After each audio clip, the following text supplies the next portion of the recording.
Cover them in like pepper juice. Don't worry. Oh, that's unfortunate. When he was a puppy, I tried.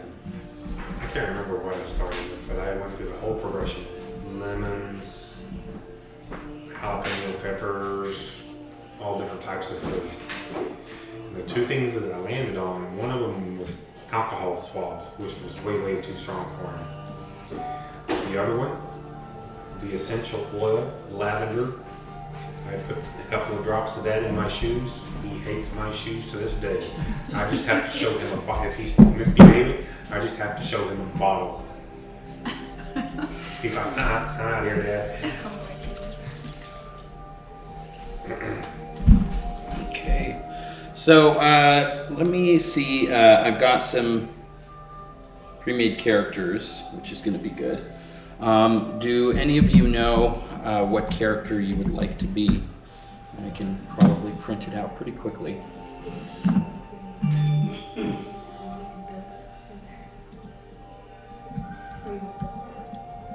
I can still be the halfling. Monk? Okay. Yeah. Let's see if I've got that one already. That's what I was asking. Not barter. I'm not gonna be like trying to barter with the enemy while I'm trying to kill him at the same time. That would not be possible. That's what His character tries. I know that your character tries it. And fails. As of right now. If he has to resort to his fists, it's not going to be pretty for the other guys. You said halfling monk, correct? Yes. Alright.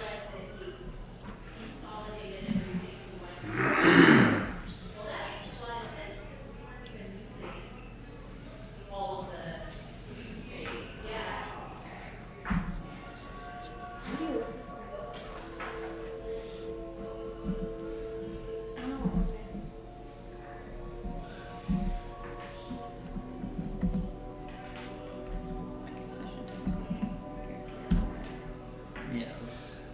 For continuity's sake, at least. Yes. Just gotta find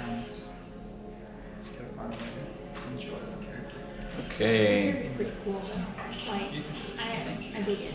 It's pretty cool. very immoral, technically. That tilted really hard. No, very legal, which is immoral in some ways. As far as if the law and moral It's got compass. like There we go. Awesome. neutral Yeah, morality. that's kind of scary. If the laws are moral compass, I mean, who knows what you're gonna do? Like, you're gonna do whatever the law says to do Yeah, to it someone. depends on the law, yeah. Who's the law though? Exactly. The Based on the laws. country you're in. I guess it's whatever. I guess it depends. Whatever Follow town. the law. Her character's lawful neutral, so Yeah. she's just going to. If we're being like very specific about it. Alright guys, I'm glad that you are all tuned in. We're still printing off some character sheets, getting started. I'm excited you guys are here. Lawful neutral is just basically. And I mean, it's just basically the the law setup is is going to your get a moral lot compass, better in the that's all future. I that just finished painting the space. It's going to look But you really can good. still be evil and have law. You can. Well, that would be Which more is- like lawful which is- evil, though. Yeah, and I usually don't. I Grass usually. have law. Yeah, I usually don't let people run evil characters in the campaigns that I do because it just leads to drama and infighting. Anytime anybody does anything lawful, they have to immediately go after the evil character or begin to have issues and stuff. So I'm just like, you can be a bad guy, you just can't go evil because all of a sudden it becomes the whole thing all the time. So basically, My chaotic character's not good is the Yeah. you Yeah, I mean, I would say in the Well, game, chaotic neutral bad and guy. chaotic the level of evil that you can go. Yeah, the level of evil you can go is kind of like that anti-hero, like the Captain Jack Sparrow, Venom, like other stuff like that, where you have selfish motives, but you're not literally just like, oh look, a child. They're chaotic. Yeah, Very chaotic, yes. yeah. That makes sense. Makes a lot of sense. So that's because it just saves a lot of. Venom was kind of funny. It was funny the first couple of times I watched it. I actually enjoyed it. Yeah, They made a second one, didn't they? I never saw it. yeah. I'm telling you, Maggie. If you It was remove decent. All right, so we've got that one. We're gonna bust that one out. That one's gonna be at level 1 halfling monk, and it's gonna have all your info on it. And then who remembers who they were last time? I was Whisper Trapbane from the Essentials kit, level 1. The Halfling Rogue. The halfling, and that was in the book, right? Yes. Okay, my friend. There's your book. Does anybody else have one that they had played that they remember? Yes. Were you the Turtle Druid? No. I was Erelon, the elf wizard. Because I'll never remember the name of the character, the race and the class. So Elf Wizard. You were in the book, right? Yes. Okay, there's your book. Okay, high elf war wizard. Awesome. Initiate. Yeah. Did you have an idea of what you wanted to be? Sorcerers. Okay. Do you have a race in mind? Drow. Drow? Okay. Chaotic neutral. Sounds good. And do you have any idea what we're talking about, or do you need like a starter? I have an idea. I don't understand what. No worries. Like, I know that they all have traits and stuff. That's what I'm trying to understand. Awesome. That's why I have the handbook for you. No worries. No worries. Okay. Well, I'm going to toss this to you. And you can pick a character out of there. The only two that aren't available are, she can show you, is the Halfling and the Wizard. There's a Dragonborn fighter in there. There's a bunch of really cool people. I'm going to grab yours real quick. Did you just want me to do it because it's a dragon? It's the dragon. But they're not real dragons. They're just humanoid dragons. Yeah. The only ones Yeah, who plus they can't call them do dragons. are these two. Yeah, I've been playing EverQuest for years and years and years and I years. don't even see where those ones are. Okay. Awesome. If you even know what that is. What is that required? Dungeons and Dragons. Is it just a Online. different? And for those of you, It's better than the actual, it was initially set up like Dungeons and Dragons. And it's better than the actual Dungeons and Dragons online game. I tried to do that once and I'm like, That's a like grim. sucks. But EverQuest is fun, it's free, it's like, price is right. Okay. Pretty much all of us old folks that still play it, we're just addicted to it. Oh, sure, another thing. It goes all the way back. I think it probably goes all the way. It came out in 1980. No, when did it come out? When did EverQuest come out? In the late 90s, I think. So. You don't know, she said, I do actually kind of recognize that name. Yeah, I think I've known at least one other person that's played it. Dude, that Whisper Trapbane. That's me. That's me. No, you're Grim. That's me. You're now. right here. No, we're switching. You're fine. Okay. I take you. You have fire resistance. You're fine. And breath weapon. You can exhale. Oh, I should have said if you had it, if you can only pick the character in the race or the class in the race. it's the race and the class. Gotcha. I mean, there isn't really much Random, more. That's fine. There's not really anything more to pick other than that. Well, they have what is the aberrant? The aberrant. Aberrant. Those go into dragon marks, and that is the Eberron world, which is really cool. It's something that we can go into. It's 100% allowable, but what I would suggest is that you slip into 5th edition in something that's really familiar, and then go into aberrant dragon marks later on. Yep. Yeah. Because even normally a drow, I'd be like, ooh, that one's a little bit harder to pull up, but because it's something that you're excited about, I'm like, great. This one's going to have it classified as a dark elf. Same thing. Yes. That's what they call them. Yeah, they call them the same thing in EverQuest, Dark Elves. They're drow. They're Smurfettes and Smurfs. Oh no.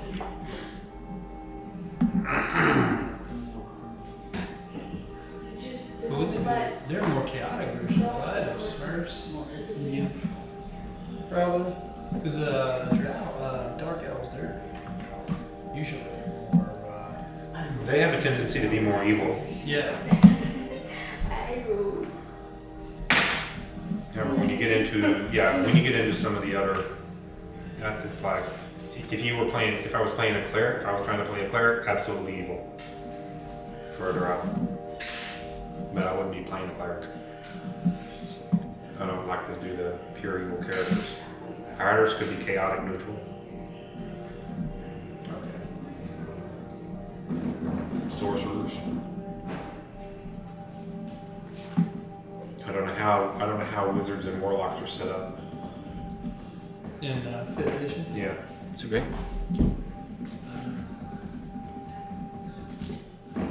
I'm actually not really sure myself. I've never played a wizard. She's a The wizard. sorcerers are cool. But what was it? They're based on the aberrants are based on what? Which? Eberron. So all Eberron. dragon marks. So aberrant is a dragon mark. It's like a tattoo that you have. If it's the same. Now I don't know because you're coming in from an older edition, but Eberron came out in 3.5. Oh, okay. And so the dragon marks were those like magical imbued tattoos. And so aberrant, if we're talking about the same thing as the aberrant dragon mark, which is a whole deep thing of lore. Do they have a little bit of telepathic abilities? Actually, aberrant is you have to sit down with the dungeon master and write what it is because it's kind of a wild card. So one aberrant tattoo can be totally different from a different aberrant tattoo. That is, yeah. If that's 3.5, it's different than 5e. Yeah, that one character that I rolled up, it was 5th level, but it was aberrant. For EverQuest? No, for 5th edition, but it was a 5th level character. So then the guy's going to just something came up, he's going to postpone playing D&D for the rest of the month. So. Okay. Uh-oh. Brought the kitty back here, huh? I did. Is he just getting into stuff up there? Yeah, because I'm working on the side room and he keeps coming in, so Okay. I feel like this way he'll have access to his stuff. Shoot. I think it's limited. Is that okay? Yeah, Okay. that's fine. Alright. Okay, I don't know why, but it's not equipping you with your weapons, so you'll have daggers, and daggers are like 1d4 plus your strength, so it'll be really simple. Well, yeah. So the only other weapon I'd want would be a hand crossbow. Yeah.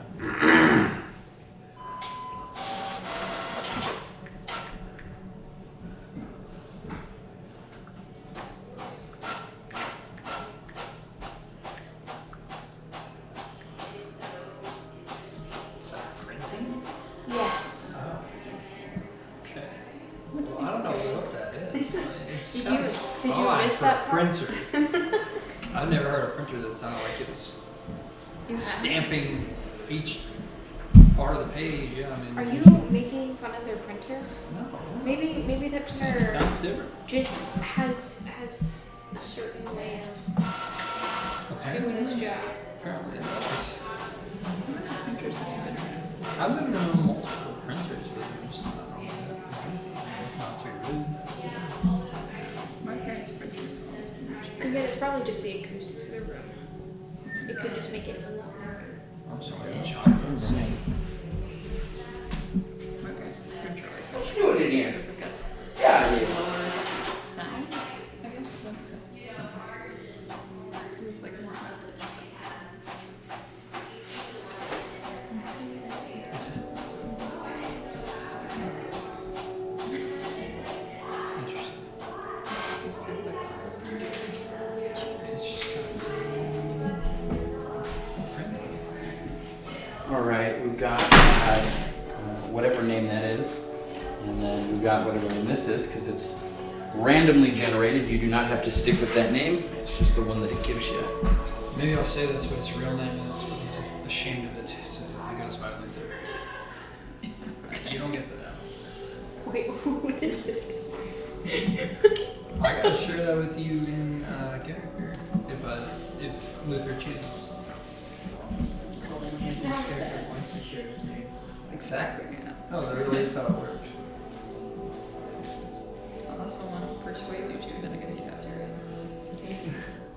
So think if I Oh, no. roll a heavy, It depends. Roll like an actual Depends. Because It's remember, I'm trying to natural. persuade Faraz's character that one time, and Kelly was like, "Okay, no, that's not how that's going to work." He gets to decide. All right. That's the difference, though. It does.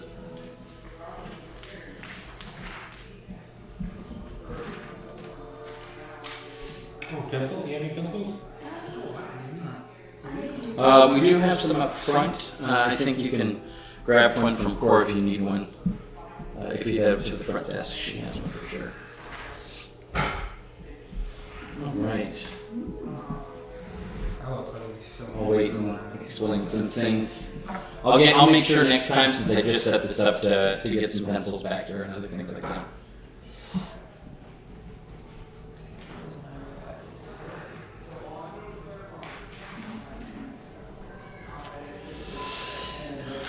But I can't see Maggie's face. oh no, how tragic. It's sad.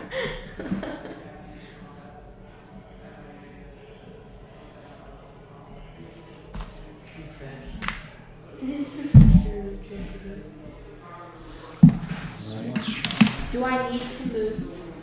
Not okay. Okay. Move that slow.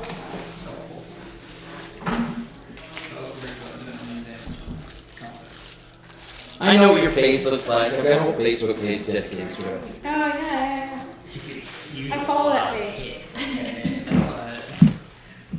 I like it screen more. I think it's like 5 points.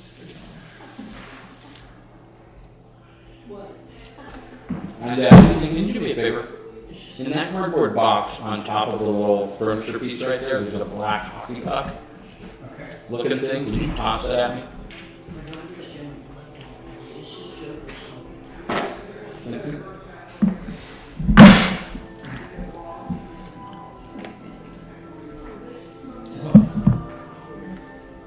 What?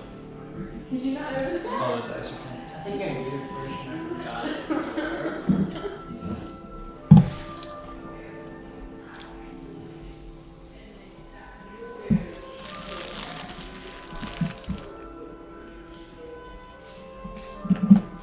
Oh, wow.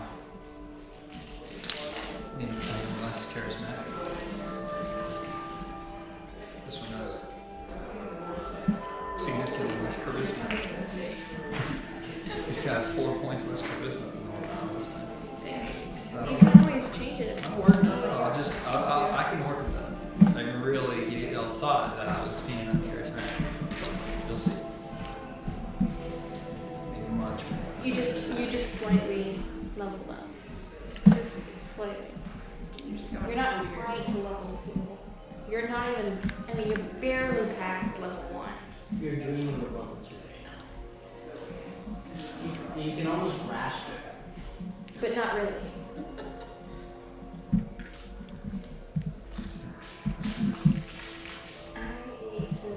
Actually, I don't need that because Life would happen. Oh, life would happen. Just like. Oh, okay, that's what I need. And if you don't know your character, you don't know the game, no worries. I will explain it to you. However, I explain things in context. So there will be a lot of things that I don't explain until you actually come to that place to use it. So I've been doing this for a long time, teaching people in groups, and so sometimes people will be like, hey, I have a question real quick. How does this thing work? I'll be like, you don't get to know until you need it. Because otherwise I end up spending a lot of time answering questions. It's I will teach you about the steering wheel when it's time to use the steering wheel. I'll teach you about the turn signals when it's time to use the turn signals. I'll teach you about the parking brake when it's time to get to the parking brake. That way it sits in your brain a lot easier. And I will be super, super, super excited to get you guys in. So if you don't know how to do something, the only thing you have to focus on is storytelling. So you don't even have to know if you can do something or not. Just think about what would be cool for your character to do if this was a movie. Always always make the choice your character would make. Don't matter.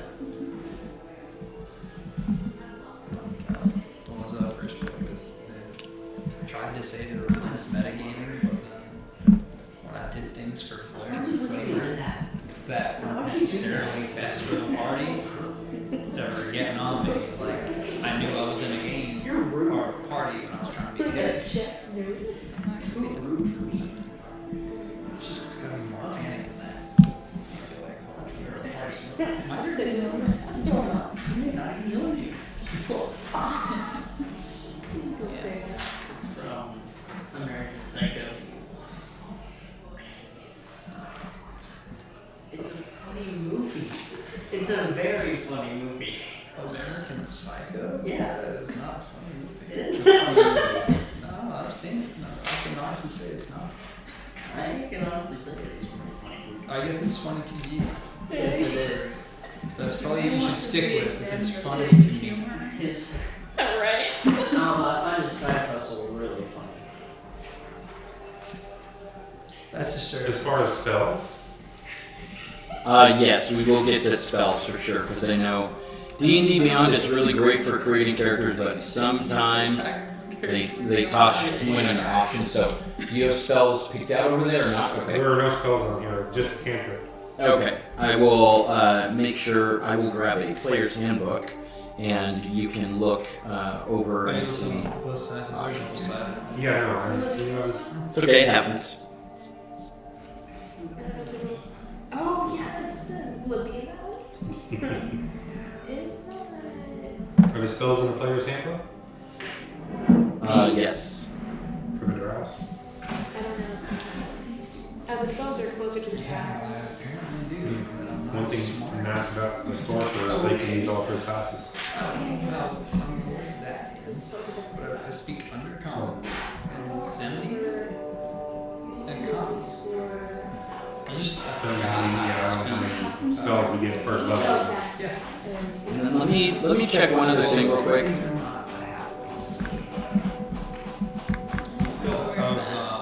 think that's all. Tolkien's World. Close enough.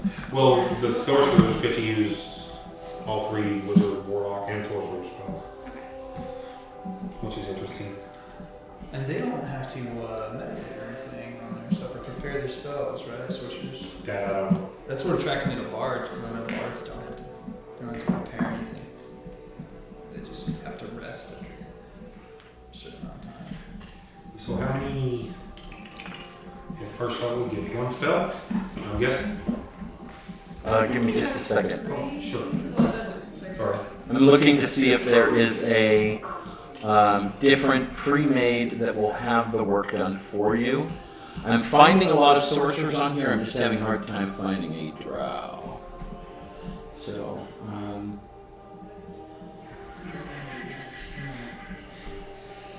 Shadow of Warning. Will you come back to visit again?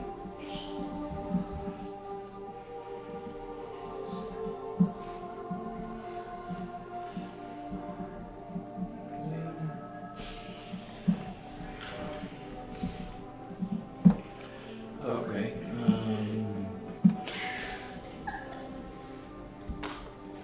And it's just stuck.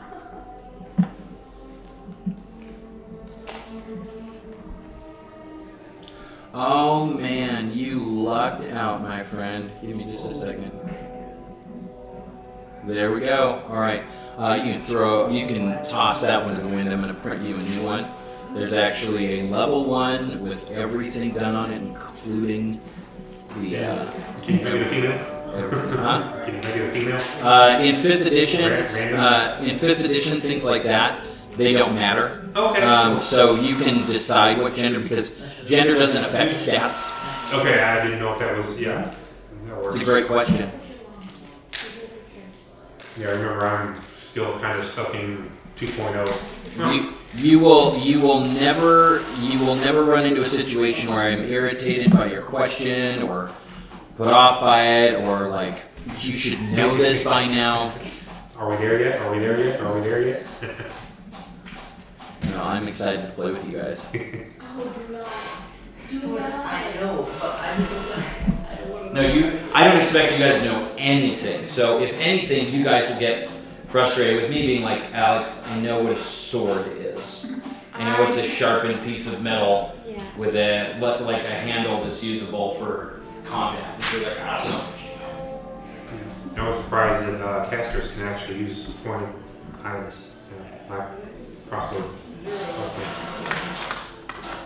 Then again, that might be a drow trait or characteristic or whatever you call it. I have no idea what you're talking about. You've never played at all? I've played. I haven't played long. Oh, gotcha. It's like my 4th or 5th. 10 hours, oh, Yeah, I played EverQuest for like 20 years and played D&D 2.0 for like 10 probably. So, silver pieces. That's electrum. That's I gold. had played a little platinum request. He second we played it at 50 anniversary.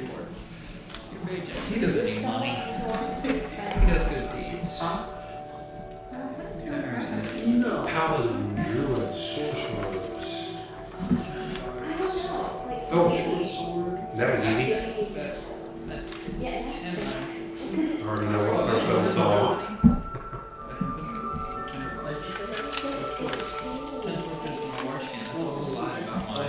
What'd you say? I think I have scales, Maggie. No. You should have put on sunblock. I did. No, you did not. Okay, it was spray on sunblock. That's why I didn't do good. Yes, message on. And you're just gonna I need some aloe As I vera. stayed out, I had to run 6 games. Did a rep 6. I do soccer right there. Oh, There you go. Gotcha. And How old are you? I am 18. You look gonna do Some some. like You look ADS ADS. sounds great. Okay, we're gonna get started. I'm super excited. We're all ready to go. The only thing I would ask is to put your phones down while I am. There's gonna be. You guys will get used to my play style. I am not a jerk whatsoever, but I do get really specific at certain moments for your benefit. And so, whenever I am painting a picture, what I mean by that is I am giving description of the world, or I'm giving like really like a lot of detail or setting or other things like that, or just information that you need. I don't do interruptions. You can hold on to questions and make a note of them if you're worried about forgetting about them or whatever.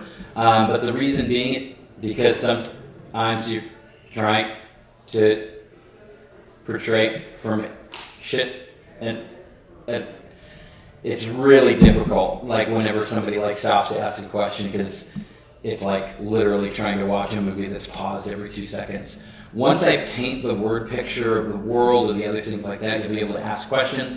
And I ask you not to be on your phones during that time either. That way you don't miss anything. Because you'll literally, I know how like addictive, you know, TikTok, Instagram, all these other things will pop up. A meme will grab your attention, and you'll totally miss something that everybody else caught that ends up making you go, oh, I had no idea. Oh, crap, shoot. So, on the other hand, whenever we're just playing, you can do whatever you want. You can look at your phone, you can do all these other things.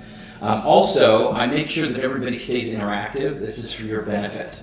So if your character doesn't talk a lot, you can still be very active in the game and talk out of game, even though your character doesn't talk in game.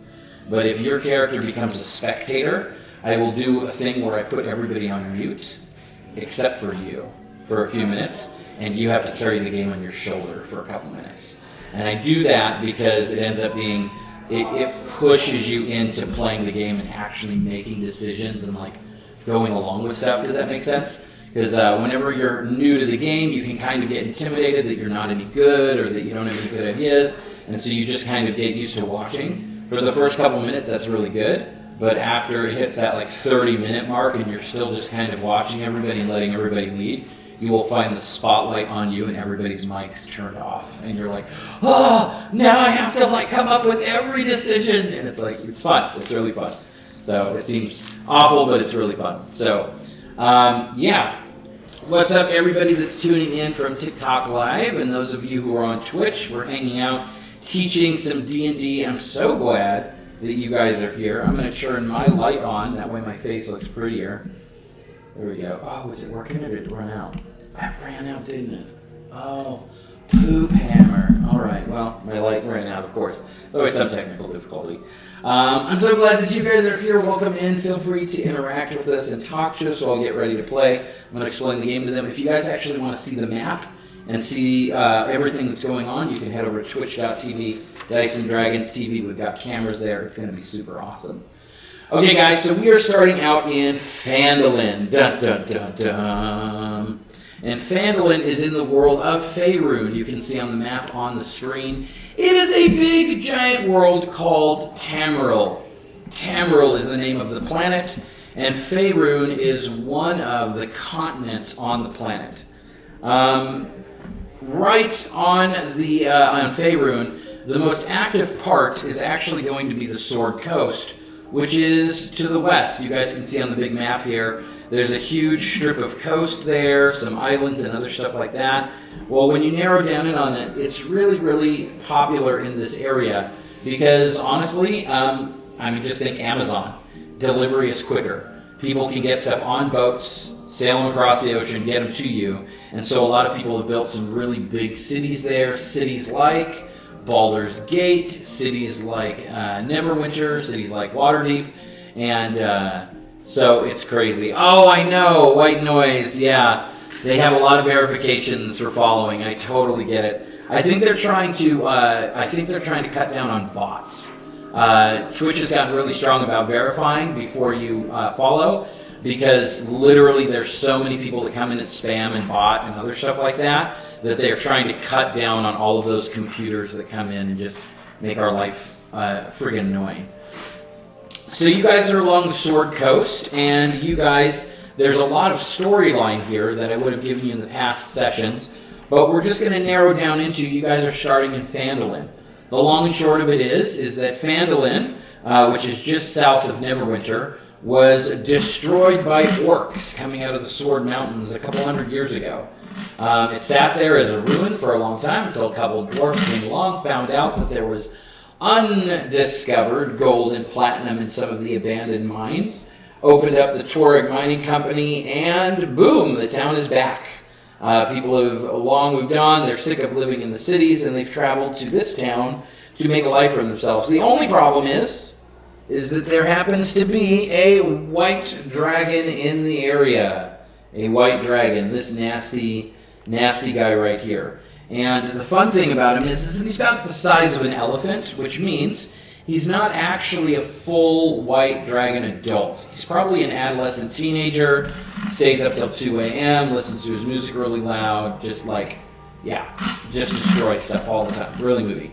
But it's also really weird because when you look at Phandalin, it is probably somewhere around the Sword Mountains are right over here. And all the way to the north is where white dragons are. So this guy has been pushed down pretty far to the south to get pushed into the area around the Sword Mountains. No one knows why he's there. Rumors that maybe other territorial dragons pushed him out and he had to flee so that he could get his own space. Or maybe the orcs that once pillaged the area here are still at work doing nefarious magic and strange things. Maybe it's some new wizard that is causing problems up in the mountains.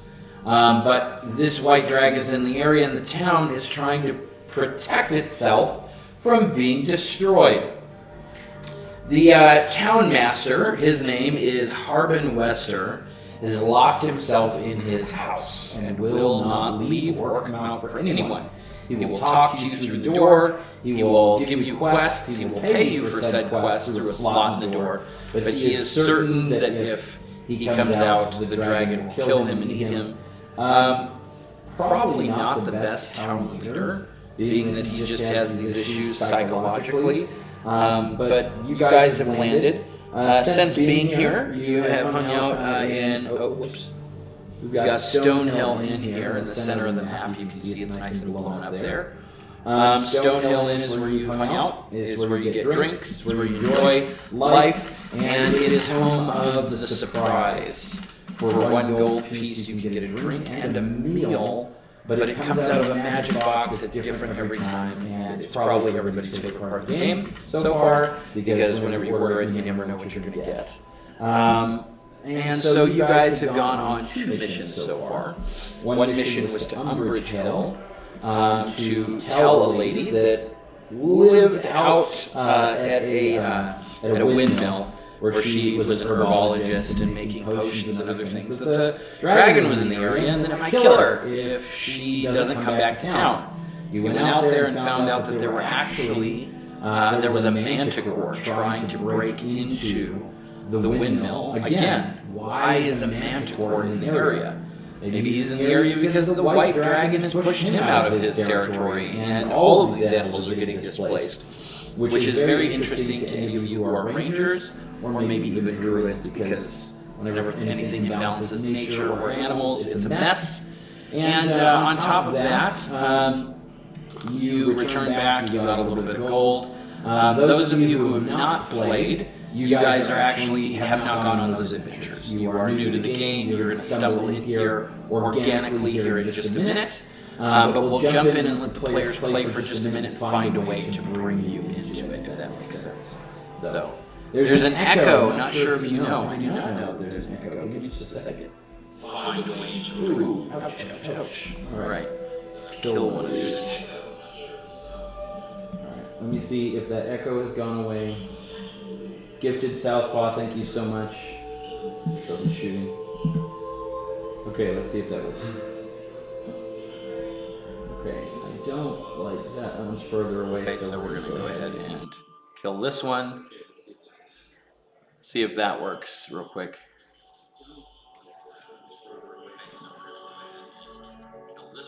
There we go.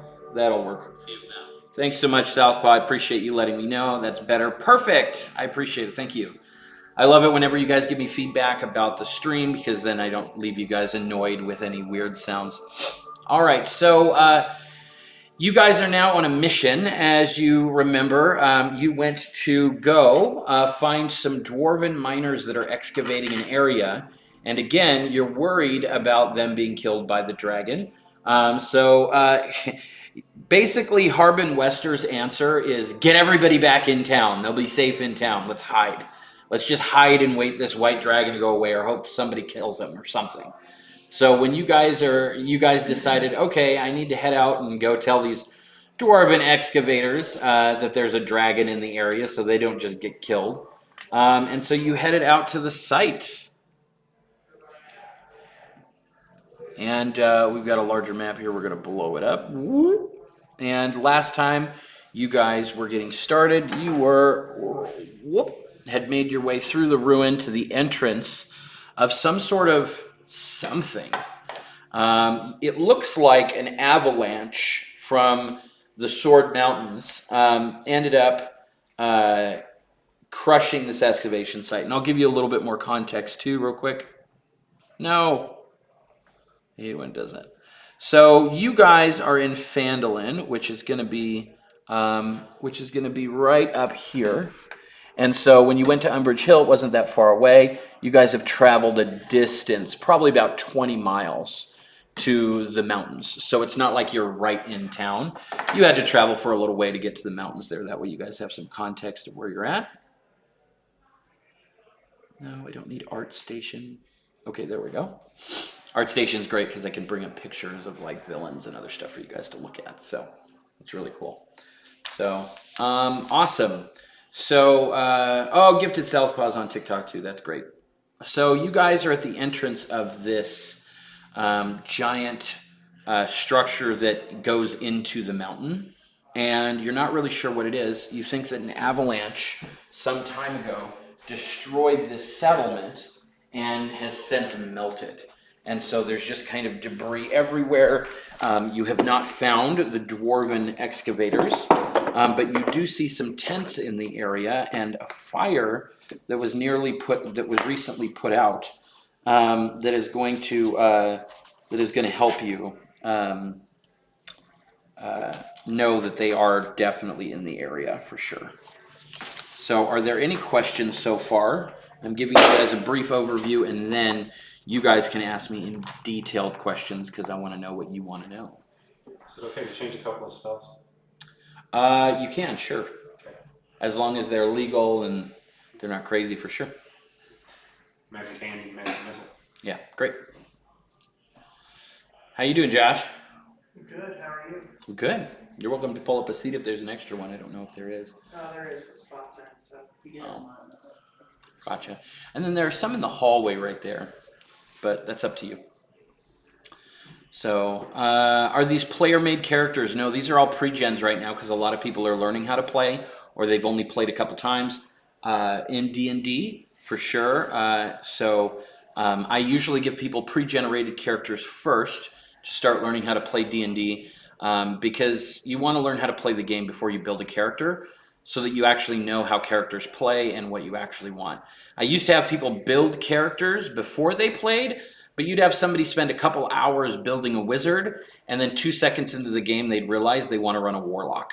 You'd have somebody run a paladin, find out that they actually like the way that a cleric runs. So I just let people run pre-generated characters the first couple games, and then when they know what they're doing, they can go back in and actually make a good decision. So, and I don't know if the players can see the chat. They'd have to have Twitch up on their phone, so I don't know. Anyways, let's get going. Give me just a second to narrow in. Okay. So there we go. We're at 8th. Okay. A partially collapsed 10-foot high wall separates this courtyard from the settlement west of it. 3 heaps of rubble are piled high in this area, hewn from the canyon's back wall. A 30-foot high temple facade features steps rising to a stone platform. Cut into this facade is a 10-foot high open doorway, flanked by crumbling life-sized granite statues of cloaked dwarves. Evil grins can be seen on their weather-worn faces. So you guys have any questions? Any questions at all? All right.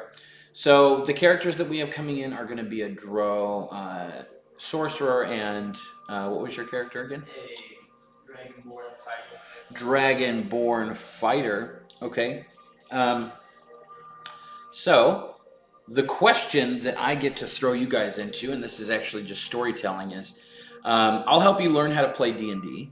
But what you have to do is just look at this as a movie where you are the main character.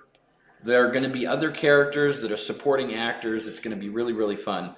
But you have to kind of get an idea of what this would look like if you were watching it in a movie. So I'm going to start with, what was your name? Isaac. Isaac. Awesome. I would write your name down on a Post-it note, but I don't have any back here, so I will just ask you your name a million times. What color is your Chakara? What color are you? What's your dragon? Oh, he won't know what that means just yet. Oh. Yeah, that's good. So, but good question. Yeah. No, because I have it for language. I have. Cool. Yeah. Chakara. Yeah, he won't know that just yet. So, well, I should say he won't know what that means. Gotcha. Yeah. So, with you, you are Dragonborn.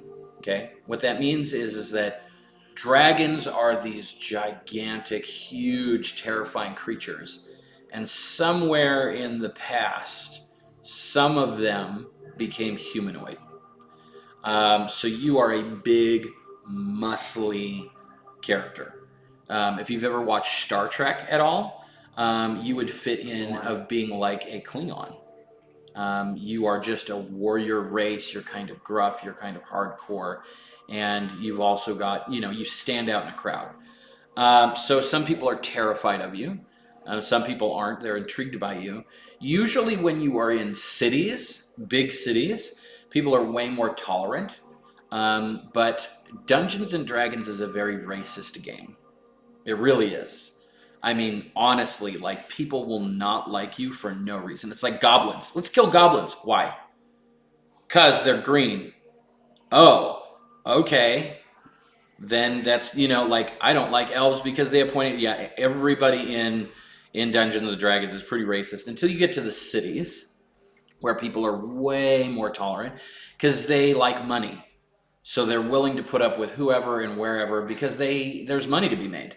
Or they just, have to kind of deal with it because, they're going to get arrested by the guards or whatever.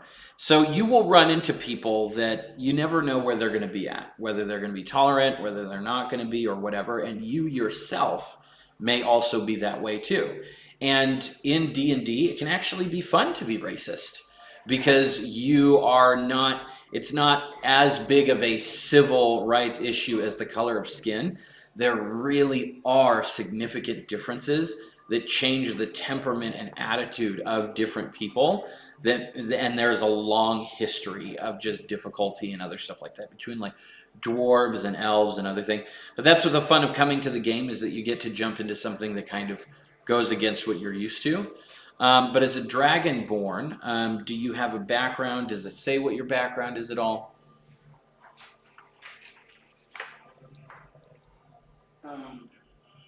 It says I'm a criminal.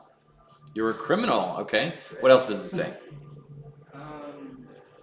I have a reliable and trustworthy contact who acts as a, I don't know, liaison to your network of other criminals. Liaison is not a common word, so it's totally understandable that you wouldn't know it. But a liaison is just like an assistant, somebody that has a connection, yeah.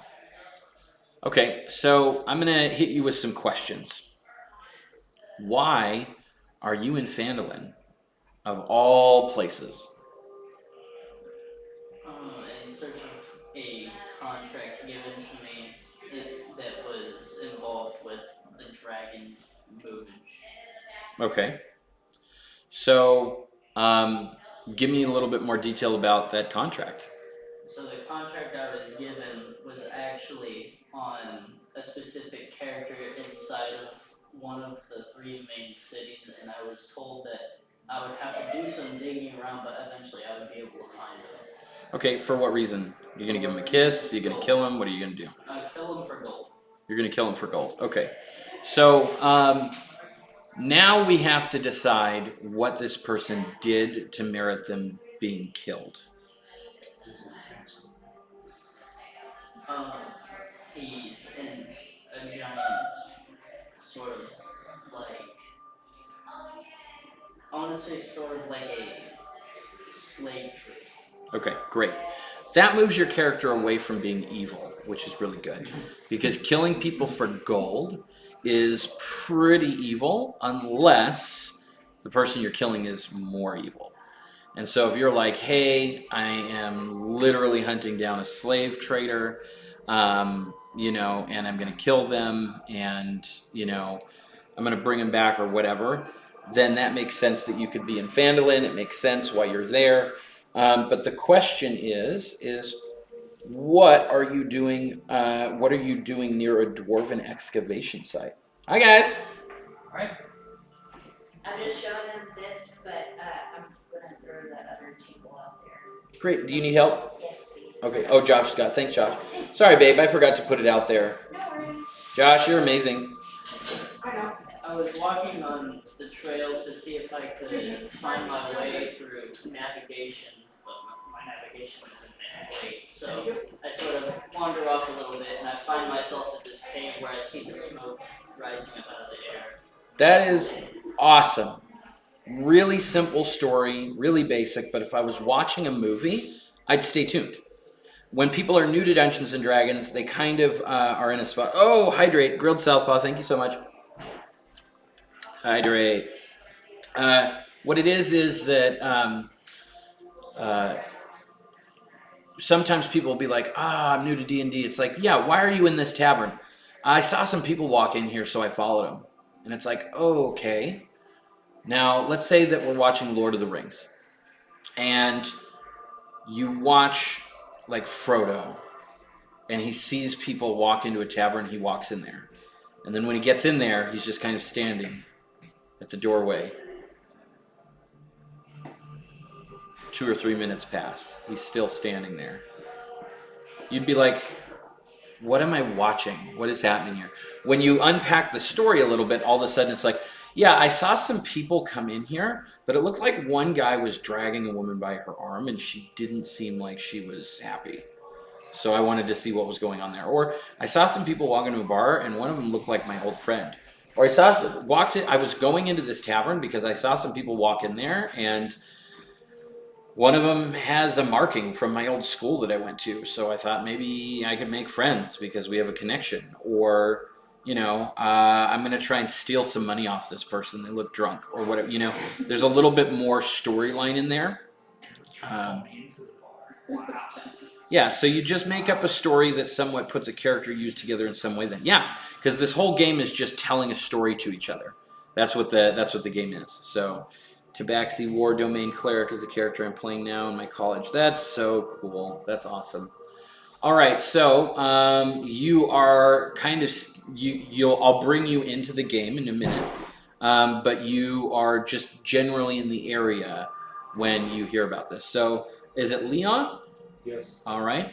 So you are a little bit more experienced. So can you tell me a little bit about your character and how you ended up here? Heard rumors of dwarves and a dragon, and that equals wealth and gold. Okay. So we're going to flesh out a little bit more because that's what's fun about me editing. That's actually a good motivation, but it's not good enough. The reason why I ask for specifics is because then I can use them in the story, because maybe his contract is in this dwarven excavation site. Now we've got a good game, it's like, oh, he's in here. It's like, oh, that's him, So as a sorcerer by nature, you are trying to gain, I think it's, no, that's a warlock. Okay, my bad, resetting my brain. Sorcerer, you just have power, and you're like, you don't even know how to use it sometimes. It's just like flowing out of you. It's like somebody going through puberty. You don't even know. You just like have all of this magic. Sometimes it freaks you out. Sometimes you turn trees yellow just by touching them. Sometimes there's just random stuff that happens. And as you grow and get stronger, you learn to kind of hone it in. Kind of like a Sith or a Jedi with the Force. You accidentally crush something or yell really loud and light a house on fire, and you're like, oh crap. So and on top of that, you are a dark elf. So dragons and dwarves, money, but also you're going into an area where you could literally be killed on sight. There are some people that will just pay money for dark elf skin. It makes good leather.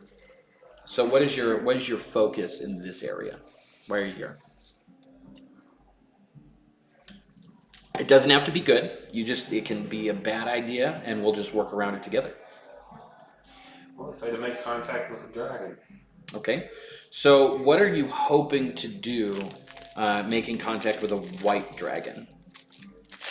Like, why do you want to talk to a dragon?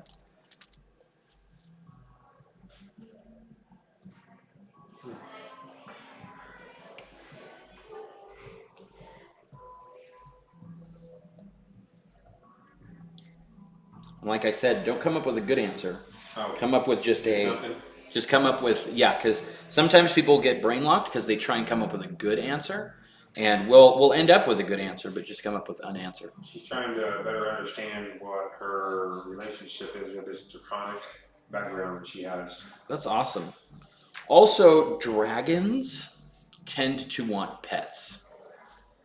So let's say that as a drow, you, for whatever reason, are not happy living in the Underdark. For whatever reason.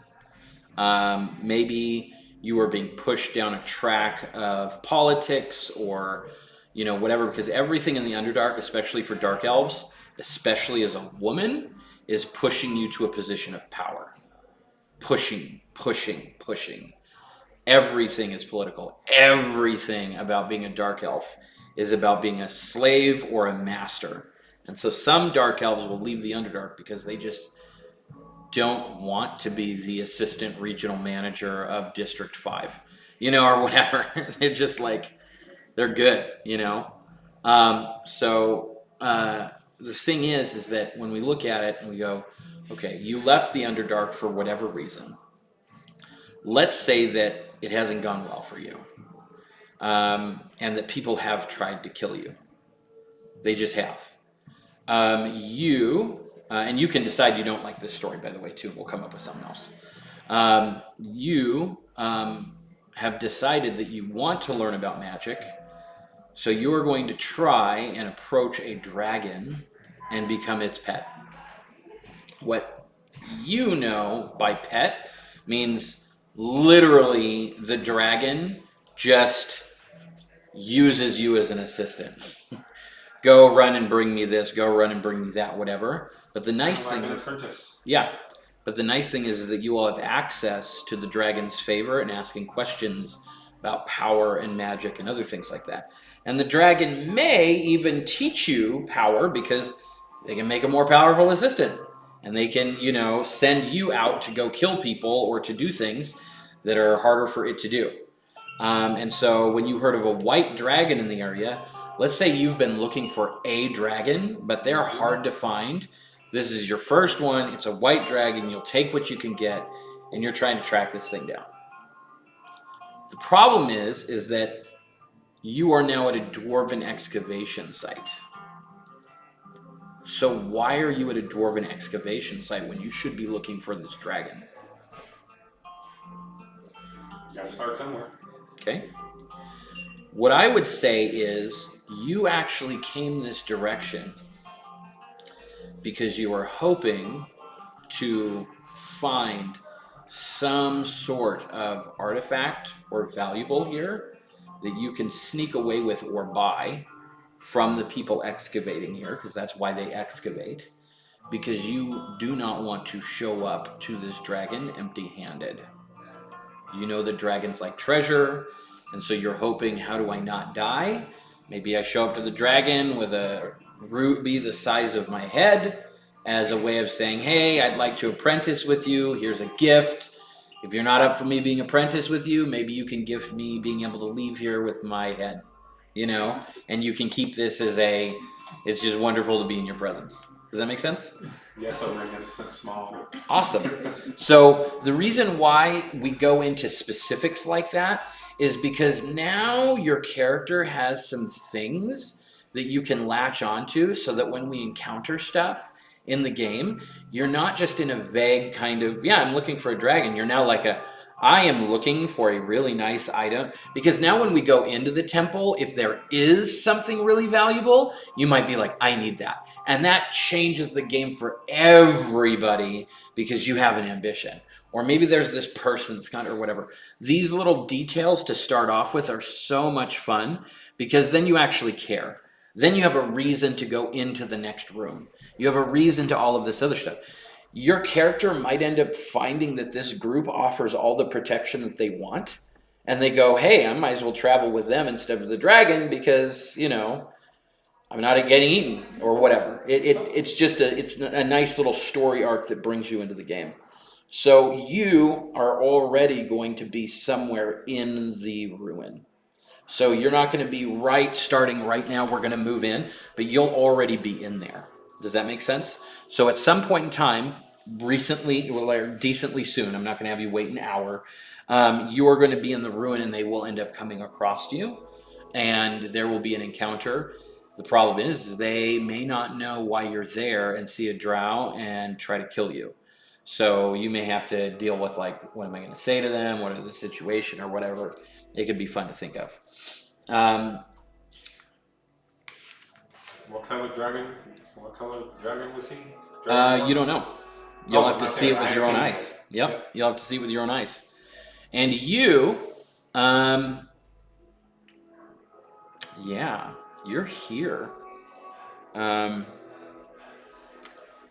And you are hiding because you were kind of looking over the area when you heard some people walking in. And so you kind of got hidden down. What I'm going to say is behind you guys, behind Leon on that piece of furniture over there, there is a basket full of miniatures. There's actually a Dragonborn fighter that matches your character specifically. You guys can find a miniature. It doesn't actually matter what miniature you pick because they're all going to be the same size. and you're just using it to mark your place on the map, but you're welcome to pick one out that you think works good. Right, there you go. Yeah, the reason why I say it doesn't matter is because I don't want you to spend 10 minutes picking something out, but if you want to spend a minute or two, you're welcome to. I'm so glad you're back this week. How are you? Good, how are you? Awesome. Well, Twitch, I'm glad that you guys are here hanging out, which is really cool. For some reason, the live is having a hard time today. I don't know why. The internet is having a hard time getting back here. And maybe something I have to try and figure out. So, you said I'm here or I'm still scouting? You're hiding somewhere. You're hiding.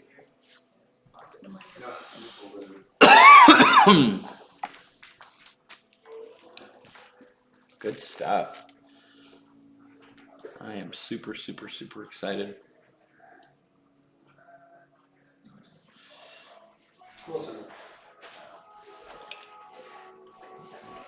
All right.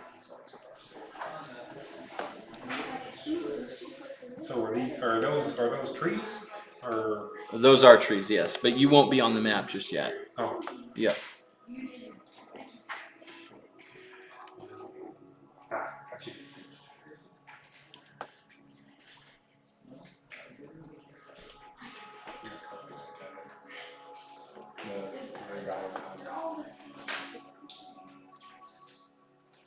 We've had eyes turn red.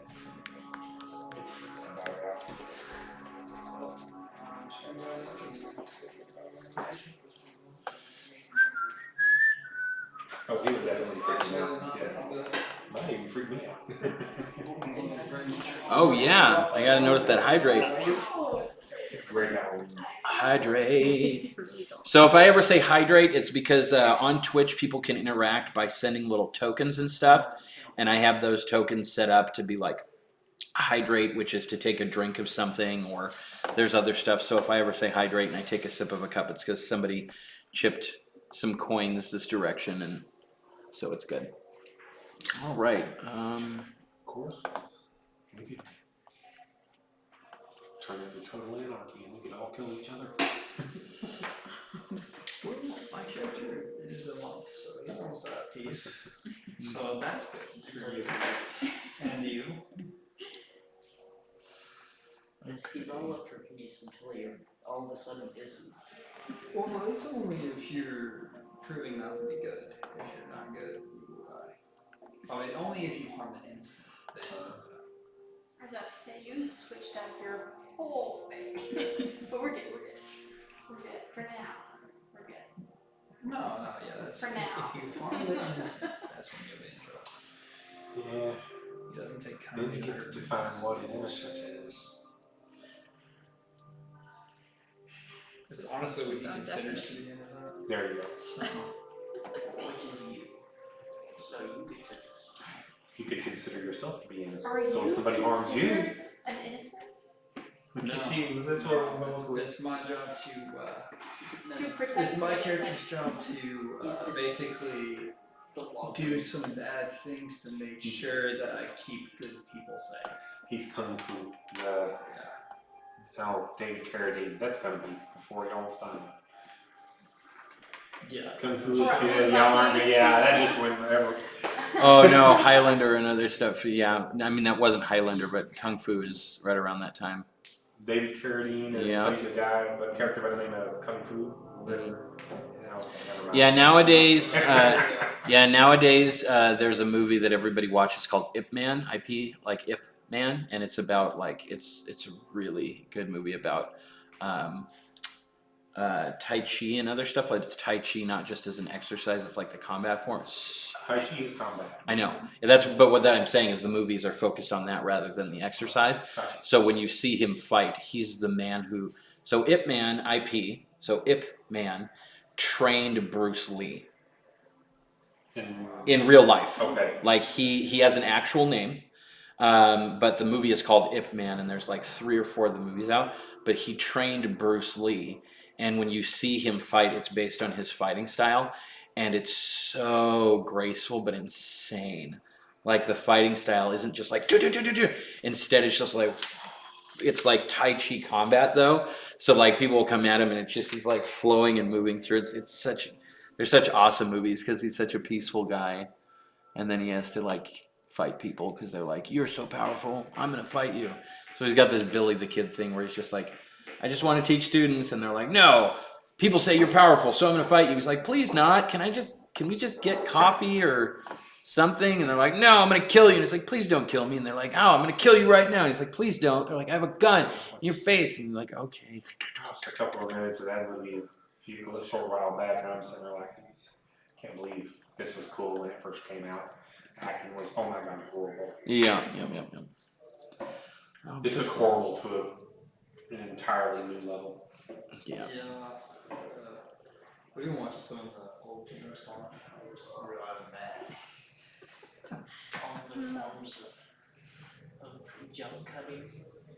Yeah, that, but really just like the dialogue and their style of acting is just so unbelievable. James Bond he's never had style.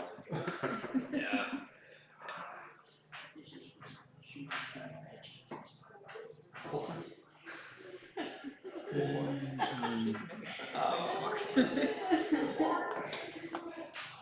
I think the only ones I like are Pierce Brosnan and I can't remember his name right now. Yeah, they killed the last one. Yeah, what was his name? I can't remember. I know I've got his face in my head. Daniel Craig. Yeah, Daniel Craig. He couldn't ask I for was it. Daniel Radcliffe, but that would be definitely wrong. Oh yeah, Daniel Craig and Pierce Brosnan. Those are my favorites ones. Daniel Craig plays Sean Connery was one of the better great ones. face. I don't know. Sean Connery was better because just his voice. Mm-hmm. Yeah, cool. okay. Yeah, I cool prefer voice. his voice. I didn't exactly like the way he portrayed the character. In what? Portrayed which character in which one? Sean Connery. Sean Connery was like good for like 2 movies. Yeah. He was Playing. yeah, a bunch of, but the 2 what I mean good for is when I say good for, I mean the 2 movies he absolutely crushed 100% was Hunt for Red October and was it called First Night? I think it was. First Night, yeah. Oh, Yeah. where he was the voice of the dragon. No, he was King Arthur. And He played one where he was the voice of a dragon. Yeah, For sure. I know that. He made me some title. was that Dragonheart? No, I got the movies mixed Oh, up. that's Dragonheart. Yeah. Dragonheart. Okay. you're No, right. this one was and Dragonheart was good, but yeah, First Night was with Sean Connery. Richard Gere was Lancelot. Like, insanely good movie. Red October was really good. Yeah, really It good. was based on a true story as well. So there we go. All right, guys. So, you guys are at the entrance of what looks like a temple of some sort. There's ominous, like, dwarves and other things like that are there, which is like, Alive? huh? Alive? No, the statues Yeah. that I the mentioned. statues. That I mentioned earlier. Yeah. Ah, gotcha. So, so you guys can see that there's rubble right through the facade, like right through the facade here. I will move this just a little bit. Whip, whip, whip, whip.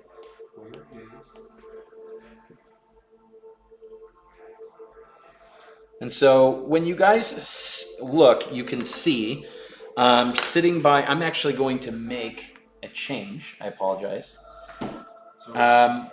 When you are not hiding, you guys see Daslin and Norbus eating rations near a pile of rubble. And you can see that over here by this lit up set of tents here and a campfire. And they are shield dwarves, and they speak common and dwarvish, and they seem to be having a conversation with a dragonborn fighter, which is where your character comes in. It seems like they each have a backpack. They've kind of set up the area to be their, their post for where they have their tents and some of their belongings and other things like that. So, what do you guys do? And Leon, you're somewhere inside. They haven't found you yet. Oh, okay. That's I don't know who are you talking to? So what do you guys do? Well, we're here to speak to dwarves. There's some dwarves. We should talk to them. That sounds good to me. Right. I'm gonna go over. Maggie, what's your reaction? You're a dwarf? No. I'm not a dwarf either. I'm just gonna watch from a distance because I don't really trust anybody. Okay. She doesn't even trust herself. Not even myself. That's why she's fallen in love so many times. I love it. Alright. Awesome. There we go. So, they're just sitting there. They are munching on, something. It looks like the trail rations that they have they're munching on are being supplemented by some sort of rabbit, I think, that is currently cooking over the fire through a skewer.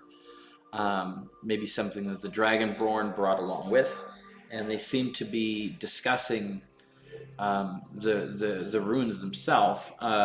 But immediately one of the dwarves says, what are you wanting? Where are you coming from? You peaceful or not? We come from Phandalin. We are here to warn you that there is a white dragon in the area. Oh, yeah, this one was telling us about that white dragon. Well, it's none of our business. We're just here to work. There's treasure to be found. Well, your mayor would prefer it if you would evacuate and come back to the town. That is why we are here. I don't have a mayor, boy. Nobody owns me. It may be wise to be somewhat concerned about the dragon, considering I'm sure the dragon is also looking for treasure. Well, if you want us to get out of here and you want us to head back, you can help us load up this cart over here. So you see that there is a cart near one of their tents. We're not heading back to town until we've got a cart full of goods to make good on. You're welcome to help us look around in the space and see what we can find. We could use the extra hands. I'm always one to help a friend in need. Aye, great. Except we're not friends. Not yet. But, sure, we'd be happy for the help.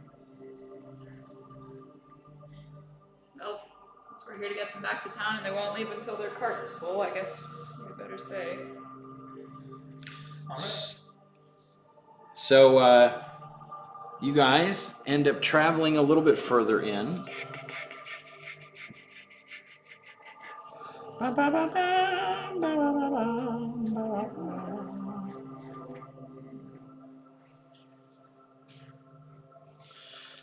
You guys end up wandering into a little foyer entryway that you can see there. There are spikes hammered into the floor that are holding open two sets of double doors. A one secret door to the north stands open, with a room behind it holding nothing but rubble. So you can see that as you pass it, that, give me just 1 second, that this room is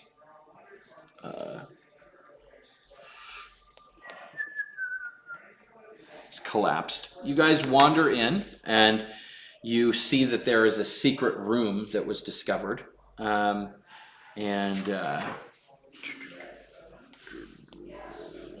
come on.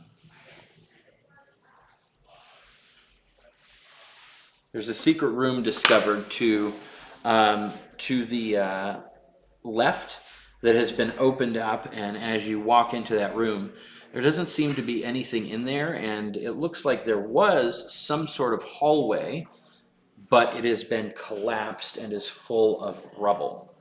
Ahead of you are two more doors that are opened up, but they haven't gone into there.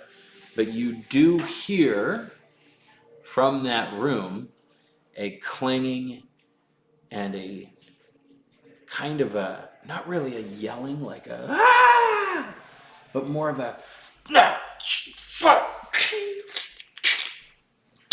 get out. Something is fighting something, and the dwarves are confused because they didn't send anybody in there. You go busting into the room here, whoops, to find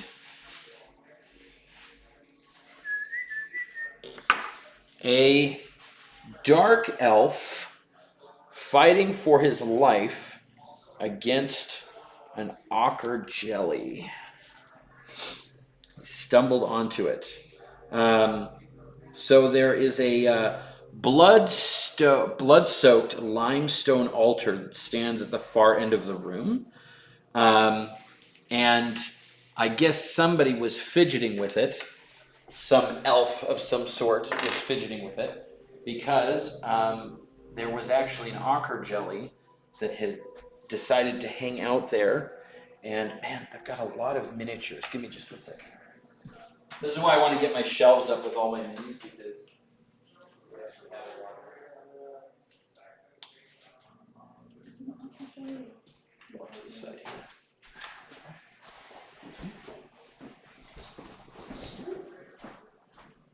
What? I can.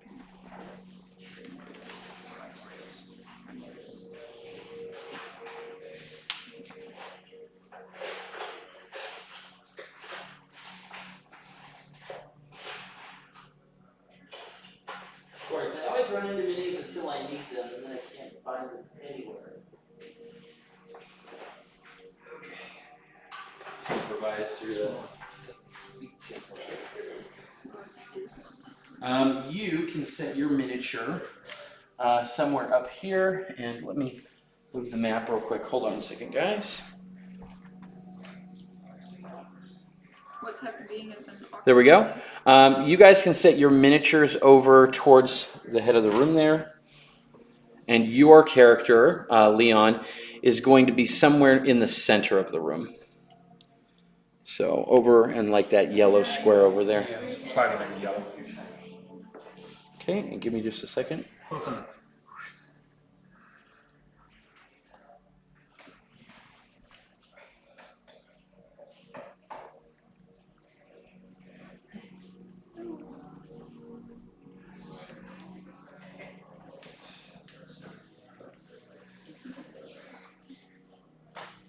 call was going up. She was getting ready to Will Smith him.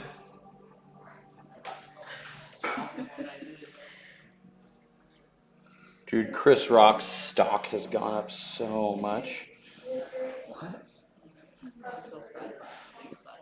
Well, whenever like a celebrity gets more famous or is looked better, more favorably, it's called their stock goes up, like a investment term.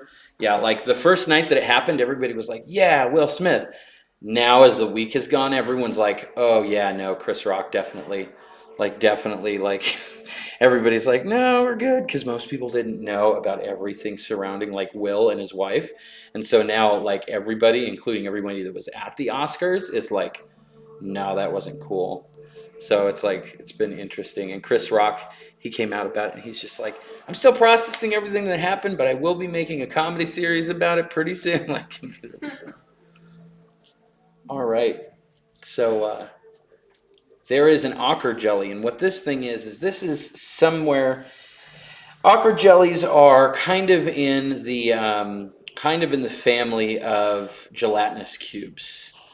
They are these yellow, like see-through pudding-like materials that tend to crawl around dungeons and eat rats, bugs, other things like that as they grow until they become large enough to become a really serious menace.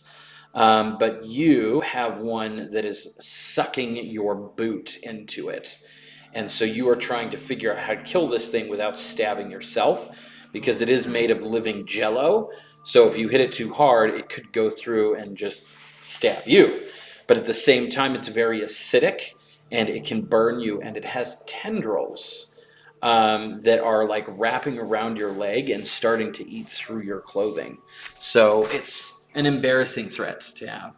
Dog Slave, thanks so much for the subscribe. I appreciate it. That's awesome. You've been here for 4 months.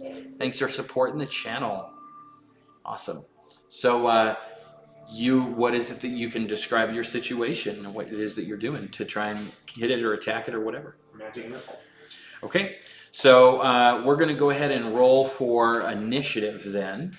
That'll be, because I didn't know if you were going to be like trying to ply it off with a stick or whatever you were trying to do, but you're just trying to kill it. Awesome.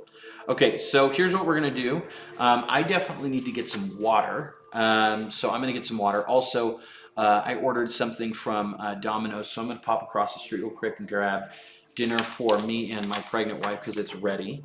And then I am going to come back. So we're going to take a 5-minute break for you guys to use the restroom, go out for a smoke, whatever you want to do, and then we'll get into combat. So I'd wait a little bit longer, but I have a pregnant lady, so I'm waiting for food. Is the jelly a primordial? Ooh, that's a good question, but it's a good question, but how would you know your character? Well, she speaks primordial. Okay, now that is a good question. That is a relevant question.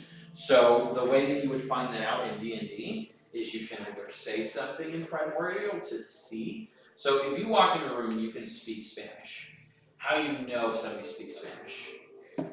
You speak Spanish. And even if you say something in Spanish, will they even respond, or why would they, or other things like that?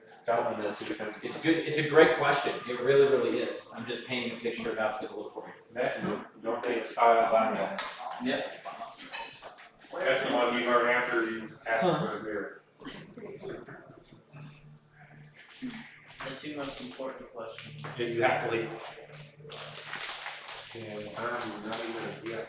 Just forgot to ask.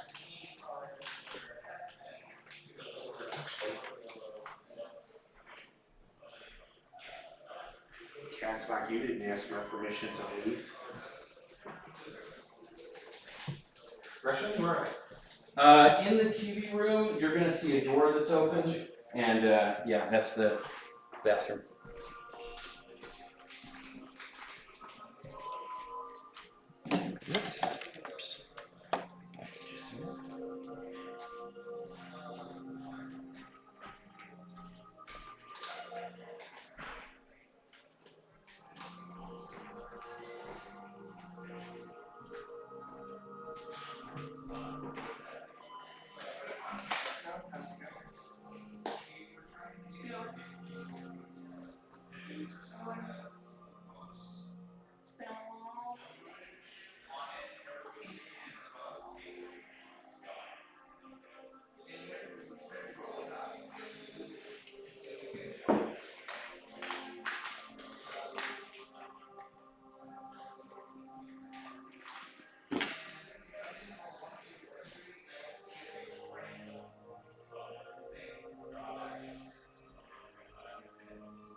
See if I can join you.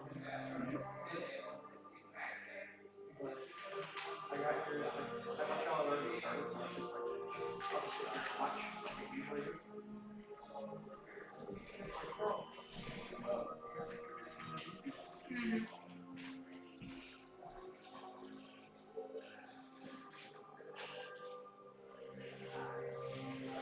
So keep on going. So, apparently, now, I'm not a rocket scientist or anything, but apparently, going from 10 a.m. to 5 a.m. Not 5 a.m. 5 p.m. And the blistering heat isn't good for your skin. No. So Anyone who told you that. it causes sort of a little bit of texturization in my skin. So I'm on probably.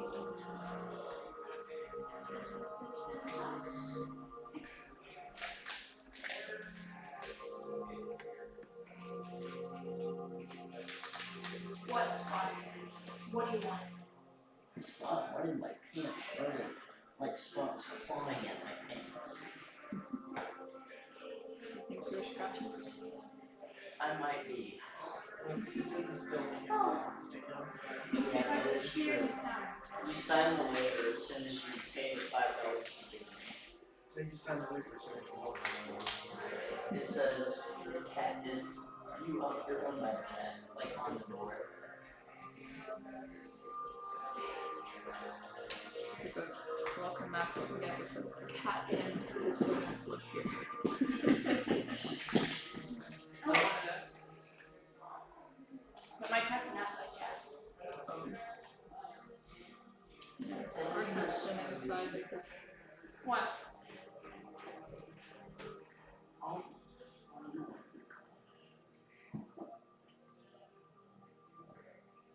That is not a smoothie. That's ice. Oh, he's doing smoothie bowl. Yeah, you're supposed to have it really look like that. That is ice cream. That's borderline ice. That is ice cream.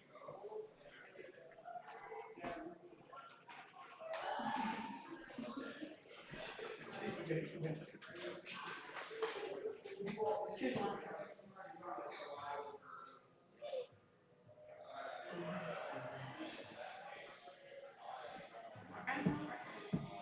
Thank you.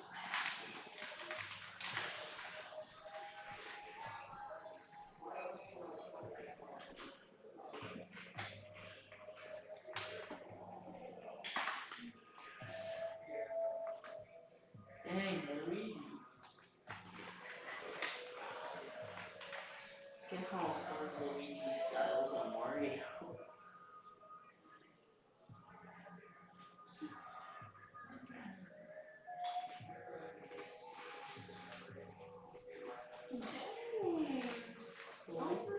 Luigi's a good.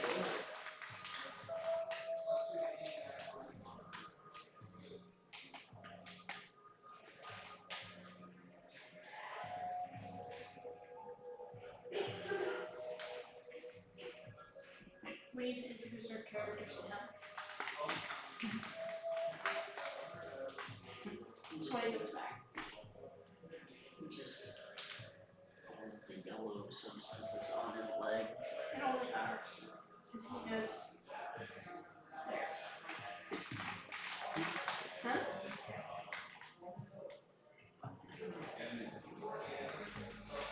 Oh, but you didn't do it. I was like, I bought you dinner. Yeah. Sure. In this game, I don't know. Ah, I don't know.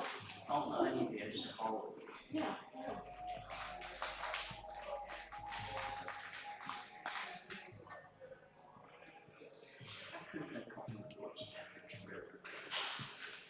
I think that's what we're doing. We're looking for treasure. Yeah. Oh, you're kind of. Like we're coming in to help them. I don't understand some of this. What part?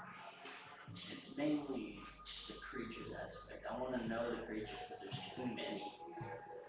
There's too many. There's like Like a, monsters? I want to know every single one of them. Alright. maybe a little different there. While you're in it, I want you to tell me every single Pokemon, every single magic card. Just use perspective. No, Tanner can tell you every single Pokemon. I know people like that. My dad probably could have back then. But see, it kind of depends on the version that you're playing to, because there's different creatures. I don't know the Rick and Morty version. Well, I don't know anything about I know. I don't I know it exists. I refuse to know anything about that. I would assume that if you've seen the show, you would have some concept of what the monsters would be for that. I would It's just. really crazy. You haven't seen the show, but you've read through the material for it. because one of my friends has it, and so I decided to read it just one of the times when I was visiting. I got like a third of the way through it before I was just like, I can't. You can't understand a Rick and Morty. There's no way to understand it. It's not really I think worth the only, understanding. I think the only times I've ever heard someone explain Rick and Morty to its full extent was someone that watched it high. That kind of makes I think that's sense. the only way you can actually explain it. That's how they want you to watch it. Probably true. And that's why we have it. I've watched it. Not high, Yeah, but I have watched it. I've seen a couple episodes and I regret them I very much. watched 3 seasons of 3 seasons, I could not make it that. I think I've seen I tried. 3 episodes. Just because that side of my family watches it, I can't. Yeah, we're at my brother-in-law's house and he was watching it. And I was There's another show that What recently is came that? out which works. I'm sure Another it show is. that recently came out, it's called Smiling Friends. The premise of it is that it's a charity that's only goal is to help make people smile in any way, shape, or form. That sounds horrible. It is absolutely horrible. And it adds a lot of jokes from like Twitter and like cancel culture. So I think it's so funny.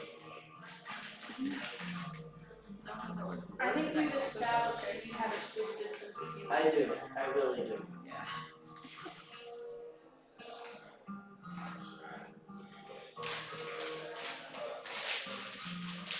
Can't live in Sorry, another way to look at you? I'm upset. But you're forgetting who got you into anger. I made you who you are. You're not wrong. It's like a big play. What did you get? Unfortunately, he's not wrong. Chicken? Chicken from a pizza place? Yes. It's like going chicken and ordering a hamburger. Except you Not can't. really. You can't. But you Yeah, can. just go look at you funny. Well, Yeah, that but you burger won't be able would be to made get of one. They chicken. don't have any hamburgers there. They have chicken I burgers. thought they wanted 100% guest satisfaction. Well, unless you want You're Unless- gonna have to figure it If out. they wanted that, their chicken wouldn't be cold when you get it.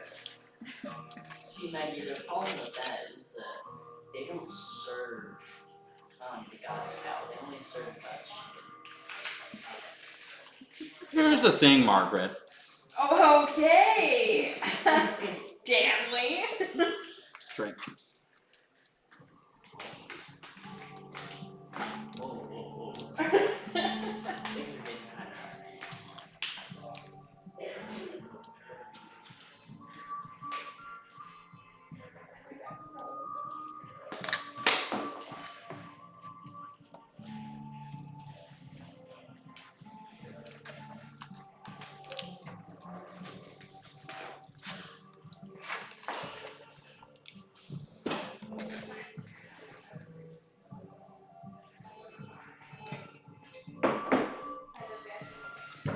Hey. Fight Team Rocket? If you This is lose- impossible, Maggie. If you lose, you're just Maggie, they blast off and come back. It's just impossible figure it to out. beat Team Rocket.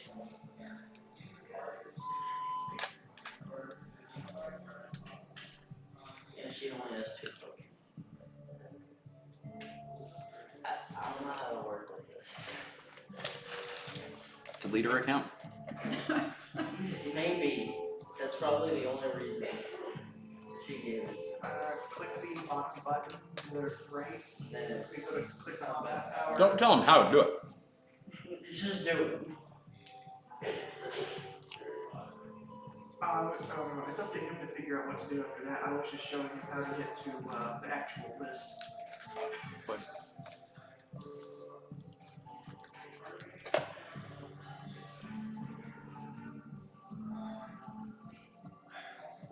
I tried a different chicken tonight. Normally I do like the buffalo hot. I did like their Parmesan one. It's not that bad. Pretty chill. Posture check. I'm getting middle child energy right now.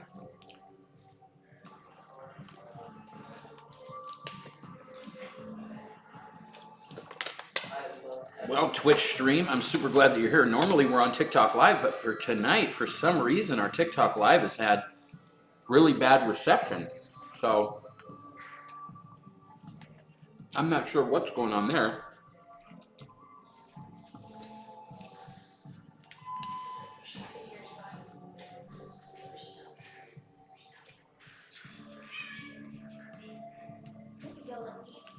How's your week, Maggie? It was great. I lost the one Pokemon. No, you lost? Oh, you won. Okay. How did that lemongrass paper go? I still haven't written it. It's due at the end of this month, so. Oh, Maggie. I've done my research for it, and I have an outline, but that's about it. I have to write a persuasive.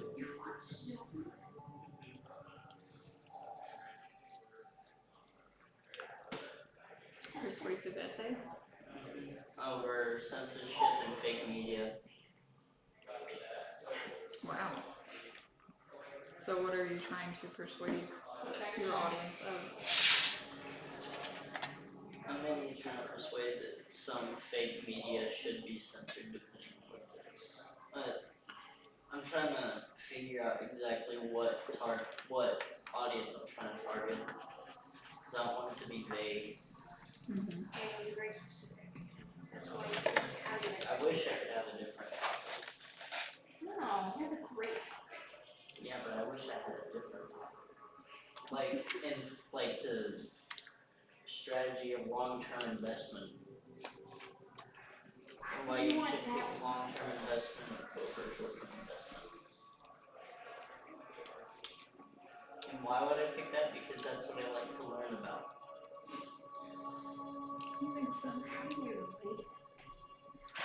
We had a paper one time we had to write, and the topic I picked was why marriage equality was bad. And it was really fun because I knew everybody was going to be expecting what they were going to expect from it. Well, the girl before me had done her essay on marriage equality and why it's good.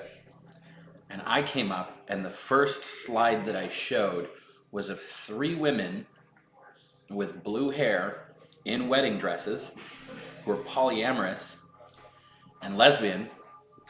And I said, marriage equality is wrong because it doesn't include polyamorous couples. Imagine that Martin Luther King Jr. gets up in front of the world and says, I have a dream, but not the Mexicans.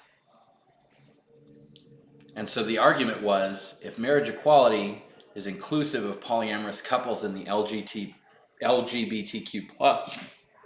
but when it comes to writing legislation, the polyamorous couples are swept aside conveniently out of the picture, then it's no different than what religious groups have been doing with women forever, which is, we want you in the photo, but we don't want you at the picnic.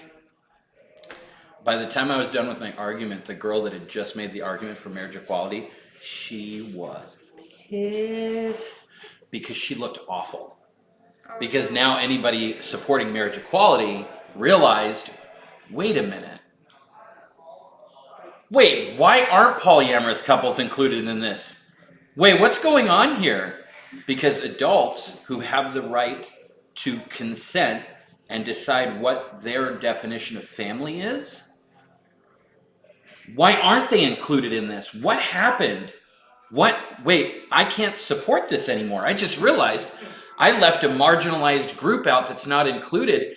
And then when people started to ask questions because that topic came up, it literally was that the LGBTQ plus group had gotten so far and made so much room for equality. They were so close to getting marriage legalized that they didn't want to screw with it. Because if they would have brought polyamorous couples into it, they would have had to have started advocating for that, and it would have been a whole new fight, and they just wanted to get their thing. And it worked. But the trade-off is that secretly, it's the same thing that it's always been, and it's actually pretty close-minded and closed off.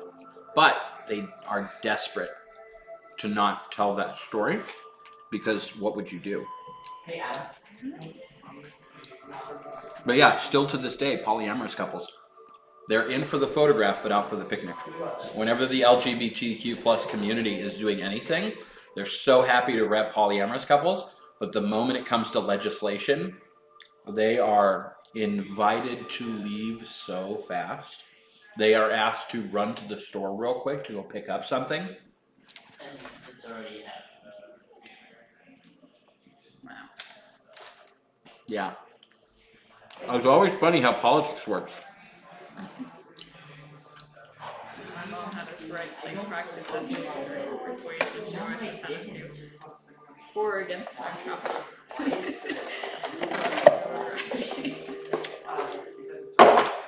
It's fun whenever you have to pick a topic that's really difficult and try and find a different angle on it, because it makes it interesting for everybody who's listening, you know. That's true. It's for me. However, my teacher that was super liberal, like you could tell, she was like a MAGA hat wearing Trumper, but inverted. So she was like super liberal and like chomping at the bit to like put stuff into her lessons to let you know where she stood for things. You know, she loved it. She loved it. She gave me an A+. She absolutely loved it. I was so happy. What class was this for? I think it was, I forget if it was called current events or something. It was literally just like an entry level. You go to university and you're covering your basics, and they give you a class that's just like, hey, here's a basics class that covers politics and whatever nonsense. Who cares? I don't know. So.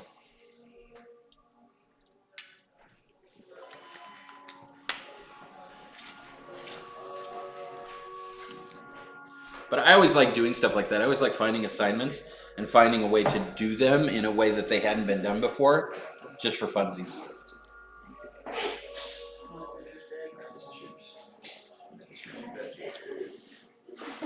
Actually, I have 8. But Hey, I would be really careful. He's married and his wife is around here somewhere. Alright. Because he's got a ring on, I'm just saying. You know, she actually happens to have one on too. Oh, you guys have a whole thing going on. Yeah, you better be careful though. Your husband's already somewhere. Dude, I scared the crap. I love scaring the crap out of people doing that. Like I was at a youth group one time, and there was a new youth pastor, and I went up to his wife, and she was standing in the back, and I was just like, hey, I know that you knew I haven't met you. I don't mean to be weird. I just wanted to let you know that there's a guy here that's been checking you out pretty heavily. And she went into her like adult mode of like, okay, yeah, like what's going on, you know, like, and I was like, just, it feels like he's been creeping on you all night. I know, if he hasn't approached you or anything, I was like, he's up on stage talking right now. And she was just, she realized what was going on, and like, luckily, she was just like, okay, that's awesome. But that's how I can tell right off the bat if somebody's cool or not, is how they react Tell to the that. story about how often that's gone wrong. Oh, it really doesn't. Everybody, whenever you put somebody in a nervous situation, they can either laugh or they can cry. And people always default to laughter. And then they feel bad about laughing about it later. But like sometimes, like you'll laugh at something and be like, I shouldn't laugh at that. But like that's what your body goes to try and disconnect it. You either laugh or you cry. So that's why you laugh at jokes that aren't funny, is because you're just like, it's not funny. It has to be pretty not funny for you to be like, hey, that's not funny. But you took over Leon's chair, Spot. You can push him out. Hey, Josh, can you push the cat out? Okay, I don't know how to take care of that. There's also another chair right next to it. Yes, exactly.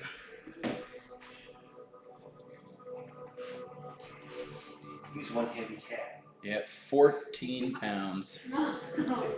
I got him because of that. Whenever I go to the pound to get a pet, I look for the one that may not have best chances of getting picked.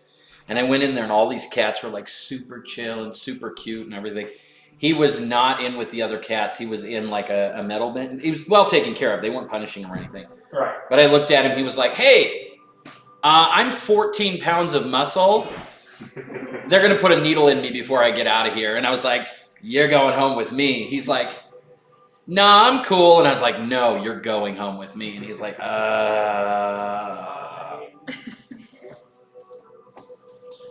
I saw him and I was just like, yeah, nobody wants this cat. The dog we got before him was Snorlax. He was a pit bull, and he was actually red flagged and set aside from the other animals because the people that brought him in, turned him in, said that he went after a cat and tried to kill it. Well, we had a cat, and the cat we had didn't even have claws. The person had declawed the cat, like all 4 paws. And so we were taking a huge risk by bringing him home to a cat that didn't really have the ability to defend itself. But we're like, we'll be on top of this or whatever. Sweetest dog ever. Like, I think they lied when they brought him in. But he had a red flag on him, and people were like, a pit bull with a red flag, like, of dangerous? We're not doing that. And I was like, you're going home with me. He was like, okay, I'm going to kill everything you love. And I was like, you'll try. He didn't. He just snuggled. He was just super sweet. I was amazed at pit bulls when the first one I ever approached, about a 2-year-old female solid white. She got out of her yard. She was just so happy to see somebody. She was so sweet. And I realized they don't understand that they are Sherman tanks. Yeah. They're just super. It's the tiny dogs. Big dogs are big and dopey. Tiny dogs are ferocious. Like if I'm out somewhere and I see a stray Chihuahua or like a Pekingese, I'm like, dude, I am literally gonna get bit by that thing. That thing will like a Pekingese will find a way to bite you. Like they will find a way. On top of that, a twist to that theory is you get your Jack Russell Terriers, they're just pure evil. Oh yeah. So it's good stuff. All right, well we're back and we've got food and we've given Domino's some business. I need to set up like an affiliate marketing with Domino's. So many people go to that shop, get a cut. Oh my gosh. Oh. It looks like a Jack Russell Terrier, but it has the mindset. And so now it's like Jack Russell Terrier along the route. Hey, that's my awesome. Have you ever seen American Pit Bull? They're Sherman tanks as well. And I'd hate to have to fight one of those. They like, you could hit him on the head with a baseball, a Louisville slugger, and he'd be like, my turn. It'd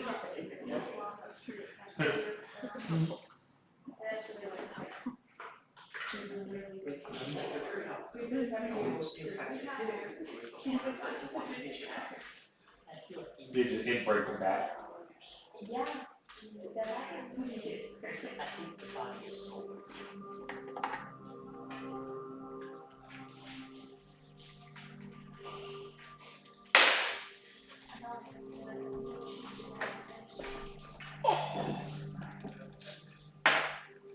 Okay, so you guys see this character being attacked by an ochre jelly. So we're gonna roll for initiative. Rolling for initiative. Give me just 1 second.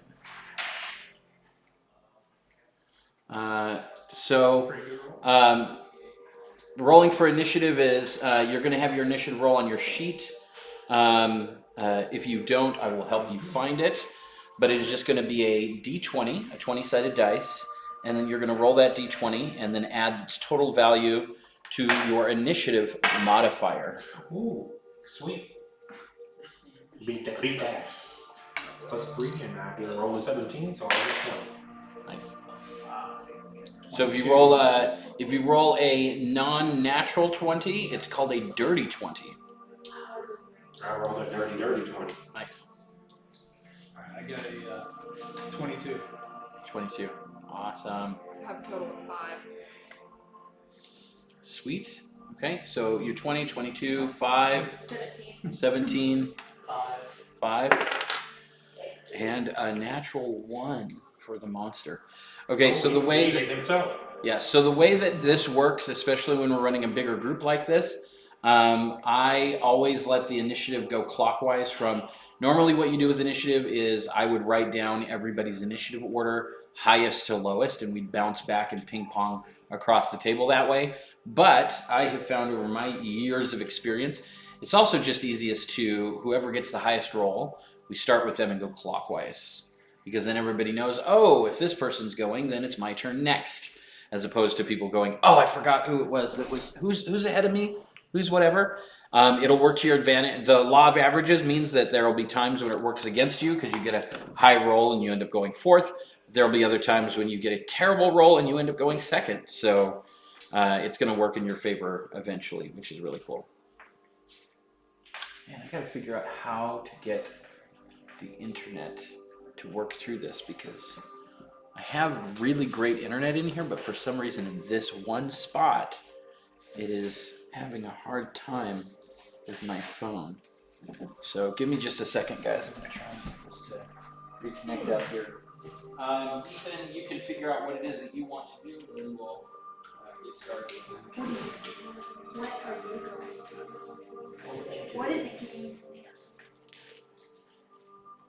You'll find out. It's always peace first. Oh, Mom, you're gonna. But it's attacking an innocent person. That is true. That is true. As far as you know, she's an innocent person. All right, punch her in the face. This one. I'm gonna punch it. I'm gonna find where its face is at. Spin It's around, It's spin around, My character doesn't watching, care. engaging whether or not you should Let actually him. get involved. Let him. It'll be a good learning experience. Punch it in the head. No, look. My character's a monk. The two of them train probably haven't even noticed that getting y'all have beat. walked up and y'all are watching. On purpose. I'll be just sitting there and It's a watching. constitution. Well, that's what the hell I'm But not gonna do. with I'm that. gonna follow them around the dungeon. With dogs and everything. Hide in the background. Man, you don't scare nothing. He's gonna go. Huh? Well, he fixed it where I wouldn't get it that chance. Oh, that's your time. I got played Go out. with the thing.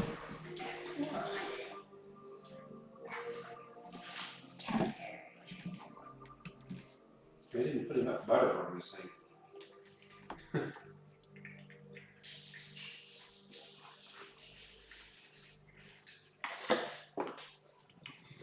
See if that'll work. Anybody, you need about 6 ounces of butter?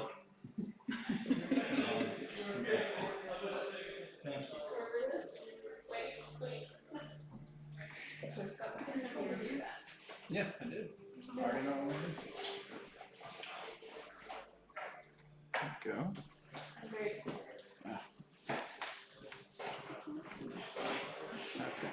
All right. Well, we'll just have to roll without.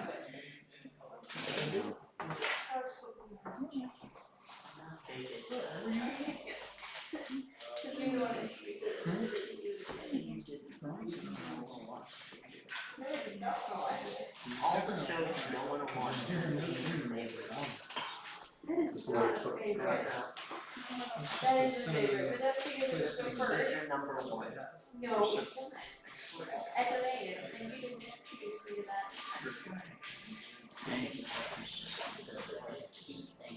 No. I'm gonna have to get an internet booster for back here.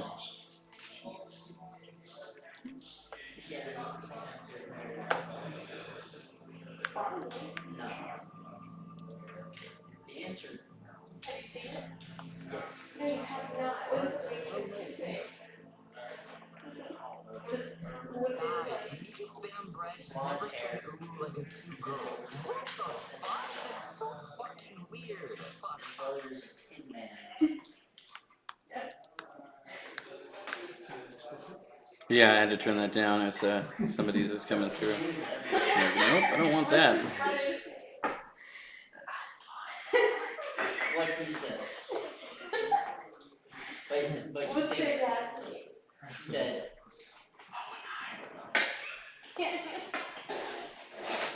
mother is dead. Who is your favorite, oh Marvel? Come on, Felix. Gosh, come on. I don't understand what she's talking about. She's trying to get homework. You didn't know your character better or something?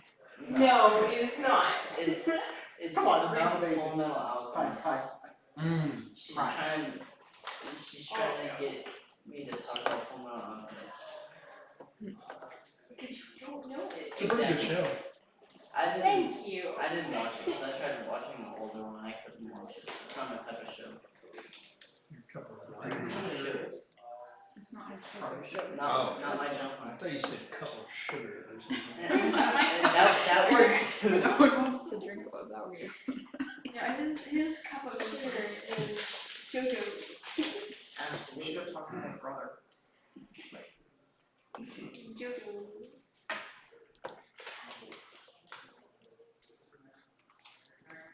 You can't even say that. Okay, guys, so we are getting started. Ethan, it is now your turn. You've come running in from the room, and you can see what's going on with this ochre jelly swarmed around the boot of this dark elf character. Yeah, are we talking like a baby blob? No, it's about the size that you see there.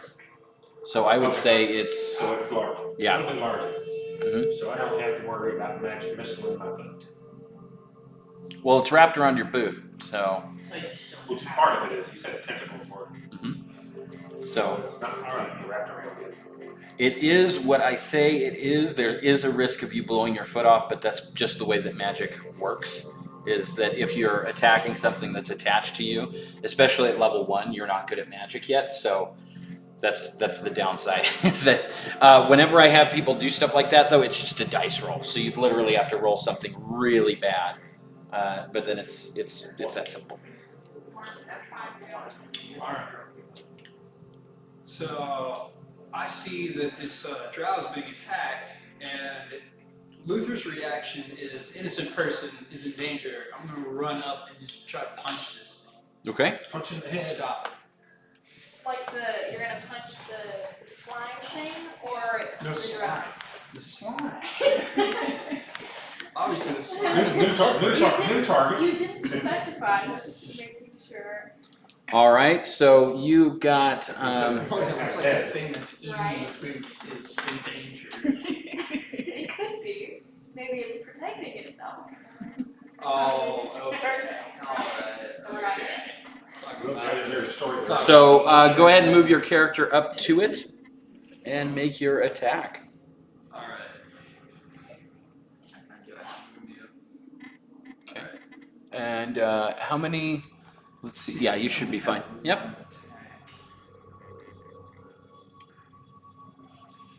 Yeah. Okay. Oh. Okay. So I guess to the hit, I got it's +5 to hit. When it has +5 under the hit column. Let me see. Yes. Okay. So I got 11. 11. Awesome. And you successfully hit. However, Leon, how does your character react to being attacked by an ochre jelly and then out of the darkness, some creature comes running up at you? Some person comes running at you brandishing a weapon. Well, hold on, it's my I fist. was It's person. my I was fist. doing magic missiles on the overjump. Okay. I'm not worried about the person. Sounds good. It's wearing pajamas. Awesome. So go ahead and make your attack. Ethan? Right. Okay, so I need three. Oh, no, Ethan. It's Ethan's turn. Oh, it's Ethan turn. Yep. I just had to know how your character would react. Yeah. Yeah, the blob. It's got to be another movie that's like over everybody's head. Alright. So I You guess seen it's, the blob? I guess I got a 5. Because it's The original- 1d4 plus 3 bludgeoning. movie. Okay. But I don't get to add my original strength modifier. with Steve It McQueen. already is factored in. Steve McQueen. It's already factored Oh, in. it is. Okay. Alright. Yeah, so that'd be 5. 5 points of damage. All right. Yay! Did he kill it? I doubt it. It's a little bit large. About 1 punch. That last monster we had. Ooh. Okay, Not let's see that. here. Not that. It was a pretty big mushroom. It was a tough mushroom. It was like, some leather. Local mushroom. The one, yeah, Burned it. Smoother and slay. All right, it has taken 5 points of damage. My friend, I forgot your name. Oh, Vanessa. Vanessa. Vanessa, it is your turn to attack. Okay. Or do whatever you want to. I'm gonna run in and yell in Primordial to stop attacking this All right. poor elf. Awesome. And it does nothing. It responds in no way whatsoever. Okay. Well, Could still attack, right? do I still have an action then, or? You didn't get close enough. You ran in and started yelling at it. You'll have to use you'll have to get up to it your next turn to attack it. Okay. Yes. All right. The ochre jelly. All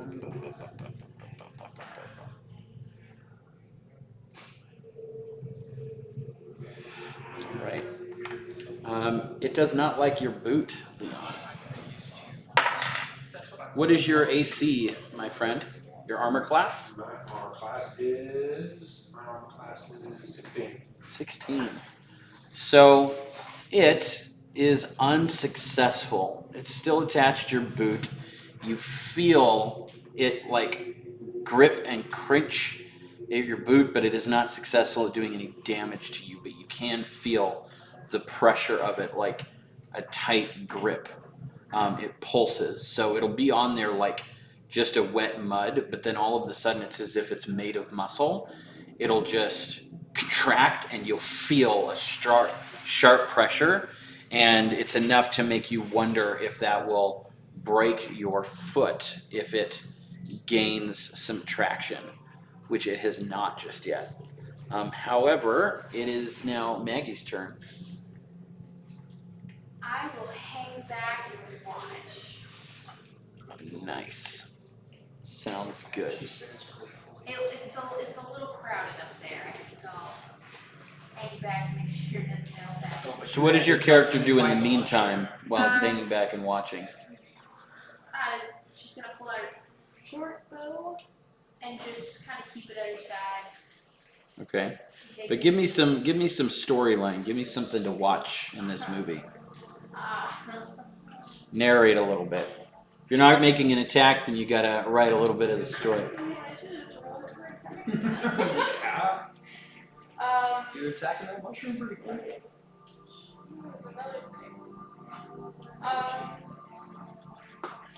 Your character can talk about what they're thinking or what they're seeing within reason. So you'd be like, on my turn, I decide not to attack. I am standing here on the stone hallway, staring in, and I am looking through all of the shadows to see if there's another attacker anywhere nearby. Something like that narrates it a little bit. It's like, oh yeah, that makes sense. Right. Rather than, dun dun dun dun, he's getting stabbed in the face, what do you do? Nothing.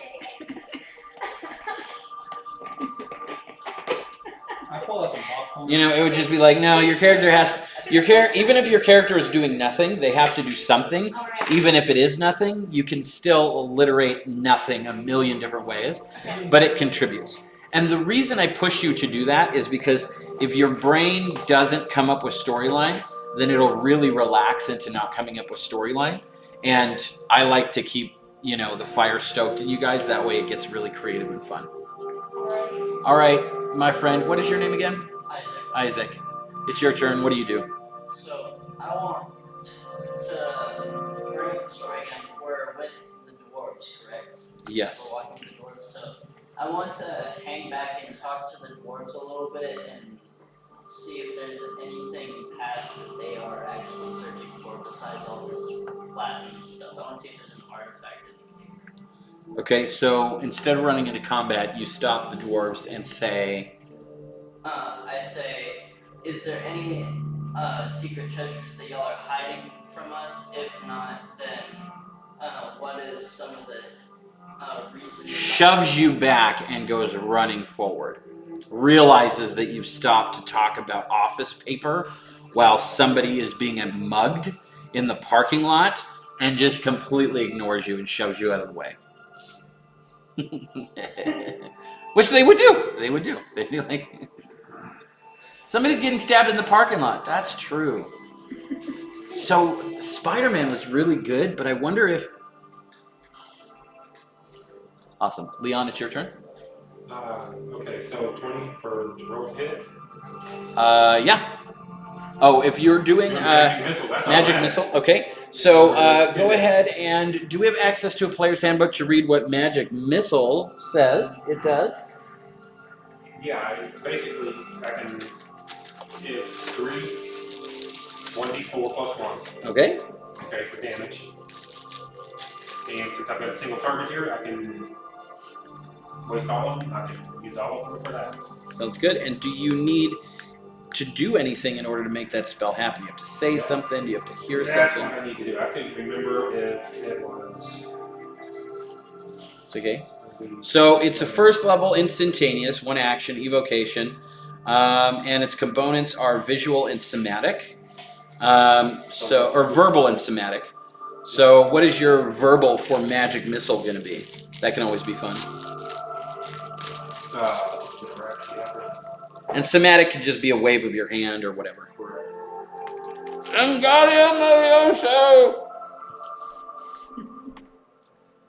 No.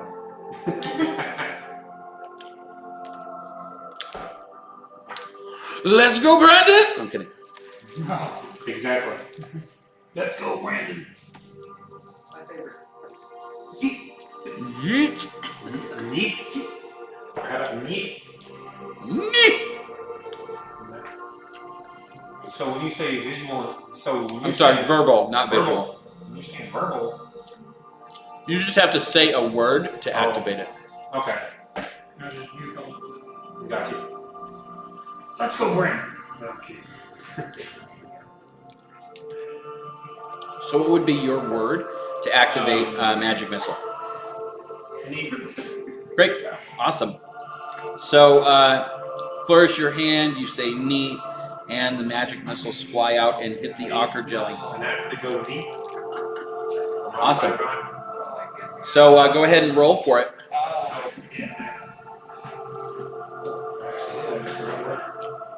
10 points of damage. Okay. Awesome. And how did you arrive at that 10 points of damage? 2 plus 1. I rolled 3 4-sided dice. First dice was 2 plus 1. Second dice was 4 plus 1. Third dice was 1 plus 1. So Isaac, do you see how that plays out? Okay. Because I believe you. But because it's a teaching game and because people are watching, they might be like, how did you get to 10 points of damage? Awesome. So, that's awesome.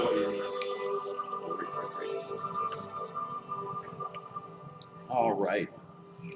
So,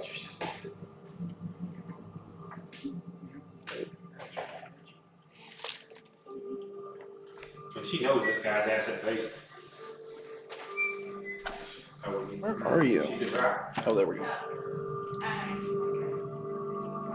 Oh, that's right. All right. So this thing is now at 15 points of damage, and it is Ethan's turn. Well, that one punch didn't do a whole lot, so I'm going to try to do So another punch and then a bonus action. Okay. One of the things they allow you guys to do too is whenever you're fighting a monster that you've never fought before, you can do nature checks and perception checks to see if you notice anything about the creature that could give you advantage in battle. Like, you're fighting a troll, and you find that there's one of you walking through this large forest has a torch, and you can see that wherever that person moves, the troll seems to position themselves opposite the end of the battle away from that torch, and is constantly mindful of it. It's like, oh, it doesn't like fire. Things like that. So you can always look for things that your character might notice that are like, hey, and then you notice a weakness about it or something that you remember or something like that. Okay, well, I'd like to... You don't have to. I'm just saying. well, actually, I was trying to get out of my character too. I'd like to roll perception to see if it appears as though I did very much damage, or if there are any other weak points. Sure, go for it.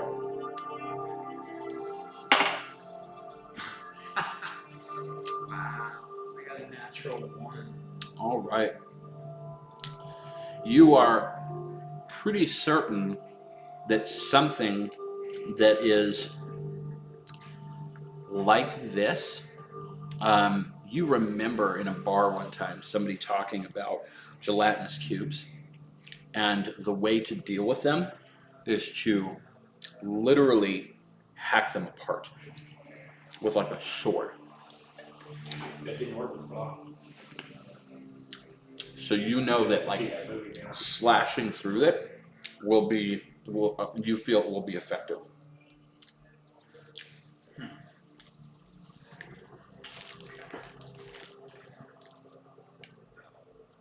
Now, when you roll a 1 and I give you information like that, there's a difference between out of game and in game. Because out of game, you might have read in the monster manual or something like that, or fought this creature in another fight in a different game and be like, wait, no, like literally slashing is completely ineffective on this thing. But your character in game rolled a 1, and so you would want to lean towards actions that are towards that, so that you don't metagame. Does that make sense? Yeah, I was just thinking maybe he feels like his karate chop is really sharp. What if you were Bruce Lee? You can try. Alright, yeah. Well, You're gonna try and slice him with your fist. With his the size of his hands here. Awesome. And if that doesn't work, he will blow out a sword. Or you could yell at everybody else. Slice it apart. You don't have to do it yourself. You could yell at other people. We have to cut this thing like lunch meat. Alright, so I got natural 19 for a 24, and then I got a nat 20. So there is no.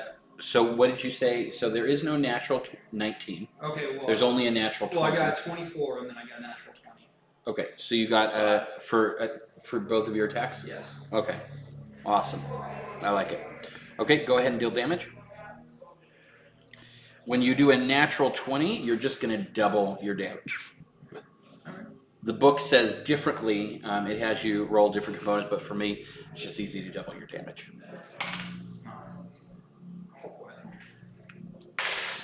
First one's a 4, second one's a 6.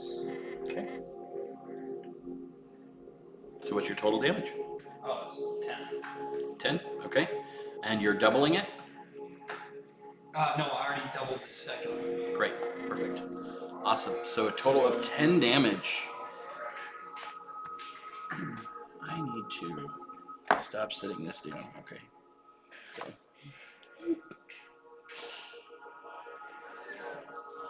All right. So you have punched and sliced into this thing. However, slicing your hand through it, as soon as you slice through it with your hand, you see the jelly kind of absorb the hit, and it does not chop a piece of it off. It still does damage to it, but unfortunately both of your hands are covered in this kind of ichor goo, and you take 4 points of acid damage from dipping your hands into this nastiness. It's like you've covered your hands with hand sanitizer, but it's not hand sanitizer. It's hydrochloric acid. I take a care of any as well.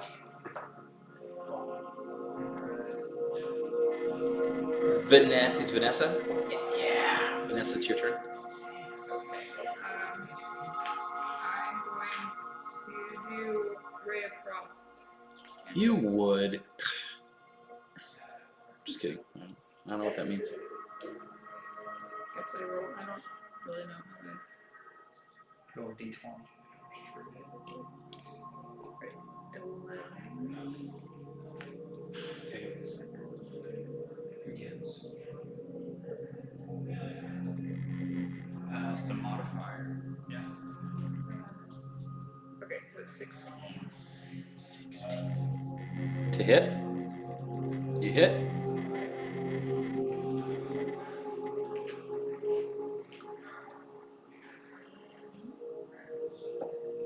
Oh, wait a minute. Ray of Frost? No, it's a D8. Cheater.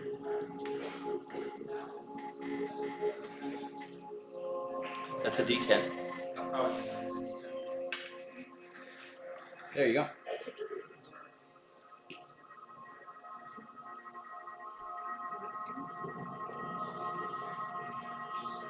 Two. 2. All right. This is a plus maybe. So a total of 2 damage. I think so, yeah. Okay. Awesome. And so what attack were you trying to do again?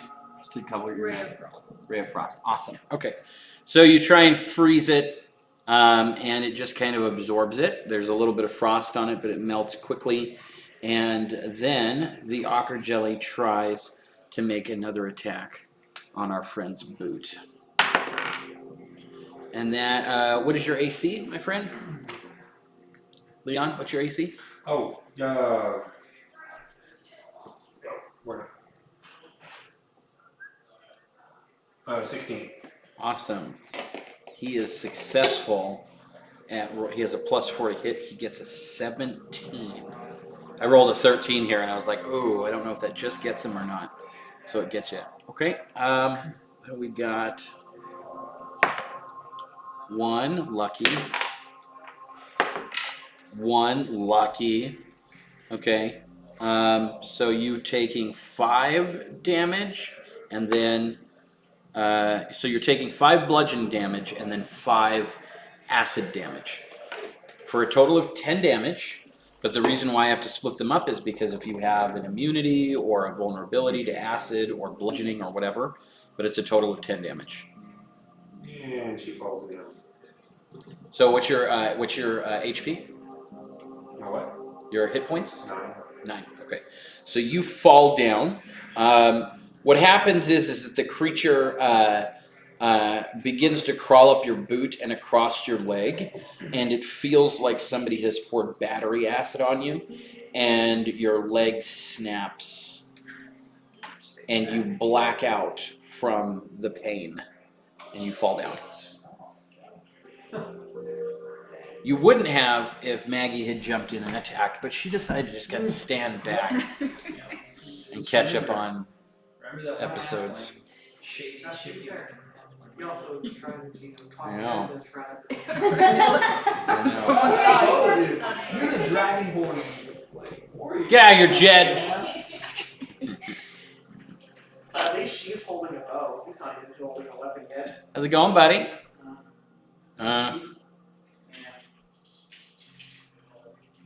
All right, Maggie. Alright,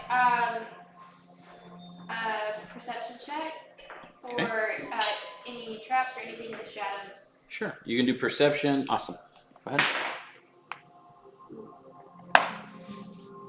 7. Okay. D20 was rolled below 10, right? So What did I say? What did I say? Your sword is trapped.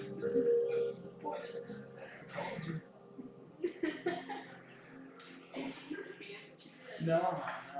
I pointed out facts.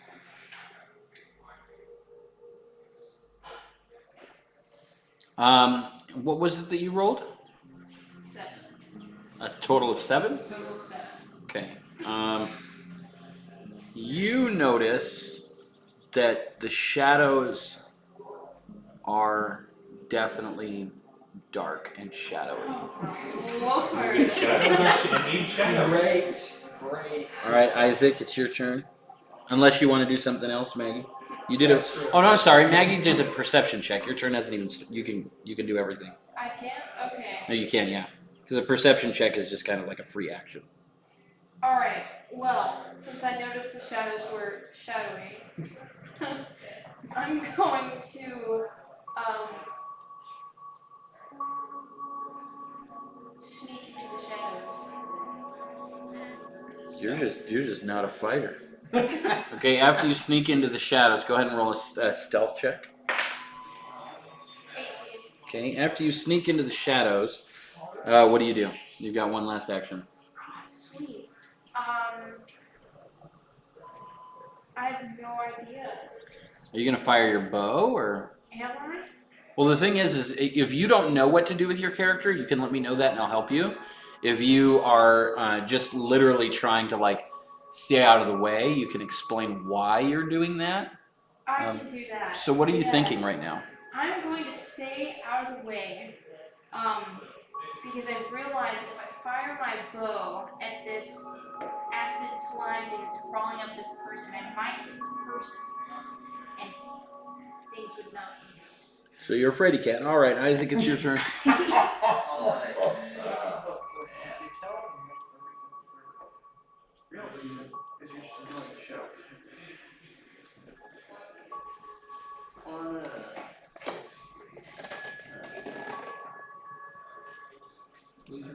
So right now, since you're learning your character, it's more important to tell me what you'd want to do story-wise, and then I can help you figure out the mechanics of it.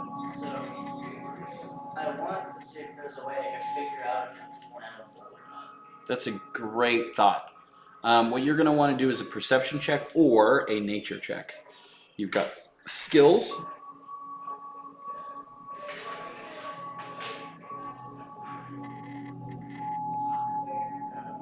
I have a passive perception. You'll ignore the passive perception.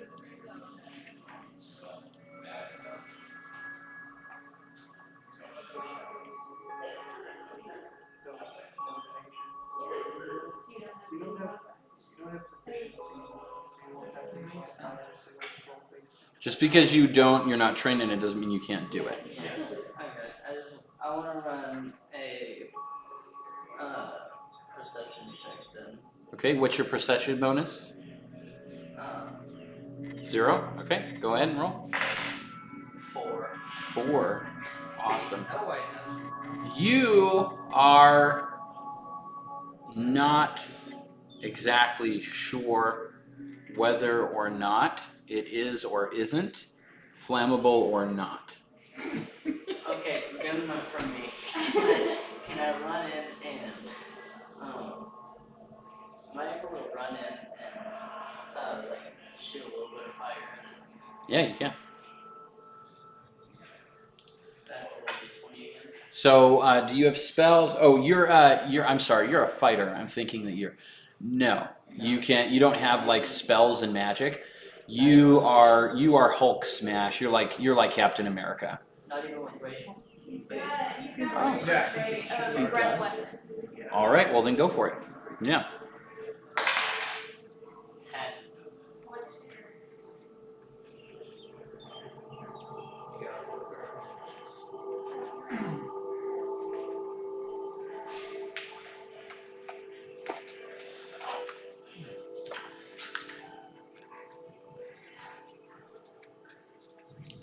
Okay, so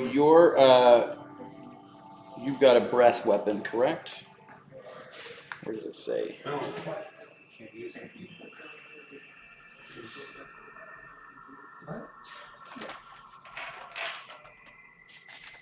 Okay, so wherever he runs up to, wherever the thing is, everything in a 15-foot cone has to make a DC 12 dex save.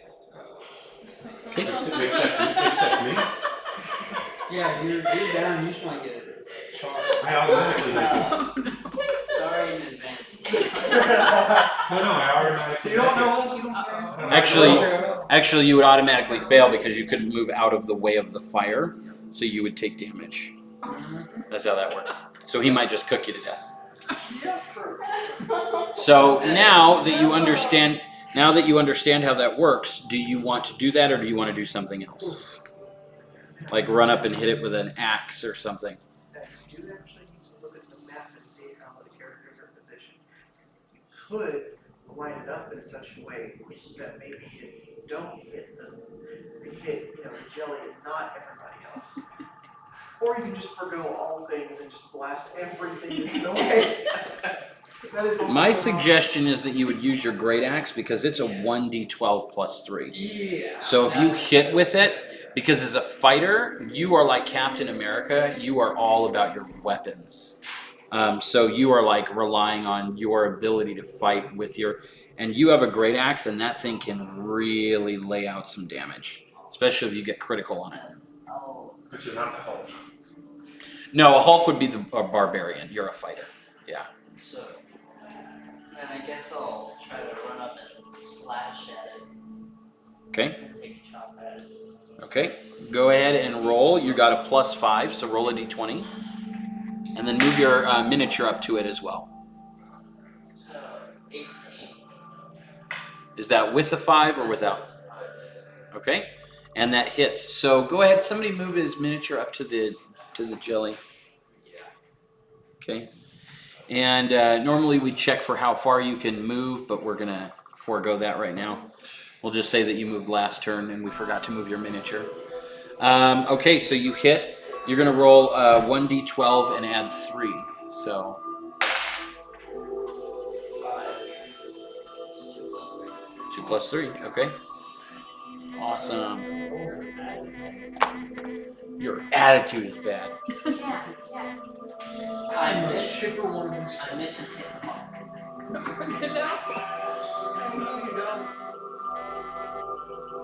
Okay. And now, Leon, it is your turn. You are going to roll death saves. So let's give a second.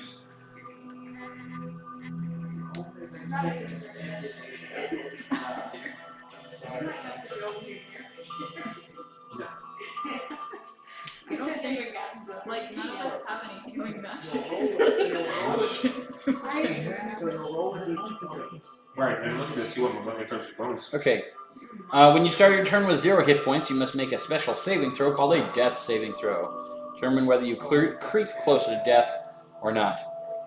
Saving throws, this one isn't tied to any ability scores. You are in the hands of fate now, aided by only spells, features, including. So all you do is roll a d20. 19. 19, okay. So give me just a second.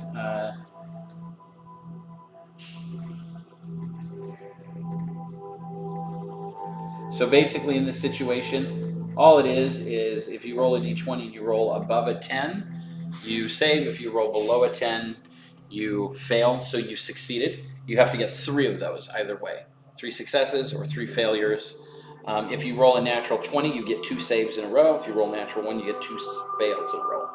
So you are recovering, but not back just yet. However, I'm going to give you a second roll. Go ahead and go roll again. 18. All right, you are 2 successes close to living. All right, Ethan, it is your turn.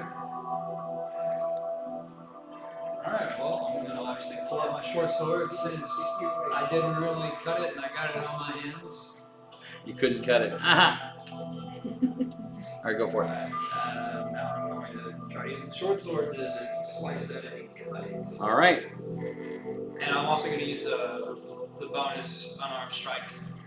Punch my left hand, slice my right hand. Okay, and what are the and what are you using exactly? A short sword? Yes.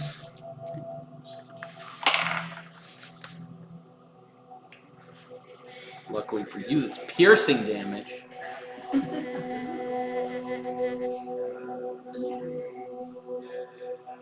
Now you hold it together. Ooh, Corsair, you're in trouble.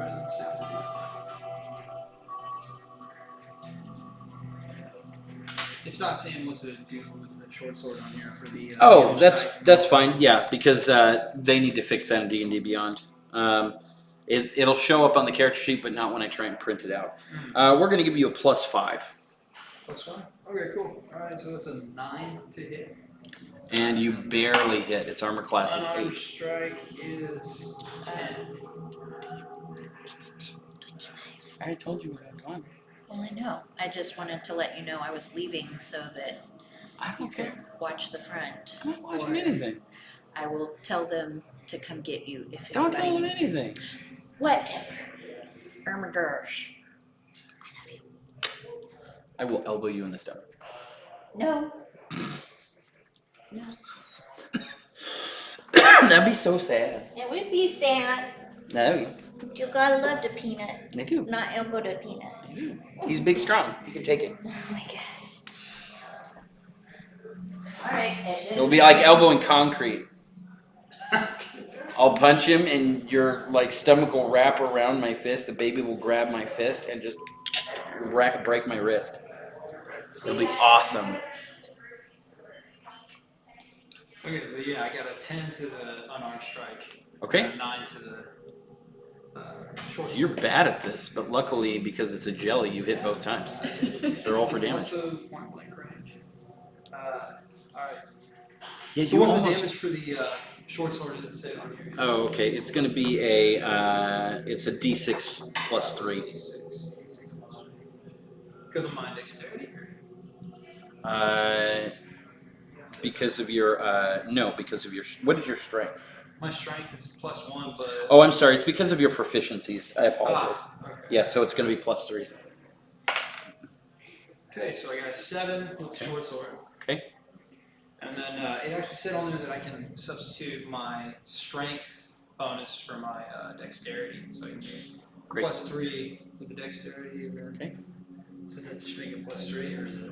Oh, 3 plus 2 is my proficiency bonus. No. What is you're doing your unarmed strike now? Yeah. Then it's just gonna be the stats in your unarmed strike. Well, it says 3, but you said it was basing that on my strength. No, it's there. It's already factored in on your sheet. You can just use that. Yeah. Your proficiencies are different than your abilities. Oh, okay. Yep. All right. When you look at the player's handbook and read through, you'll be like, oh, that's how that works. Okay, so I got a 4. So that's a total of 11, correct? Yes. Okay. All right. So you pierce into it. You punch it again. You take another 3 points of acid damage. Your fist making contact with this horrible jelly. And Vanessa, it is your turn. You're gonna die, clown. He is now. Okay, he's not bad. So it is now at 43 damage. 43 damage.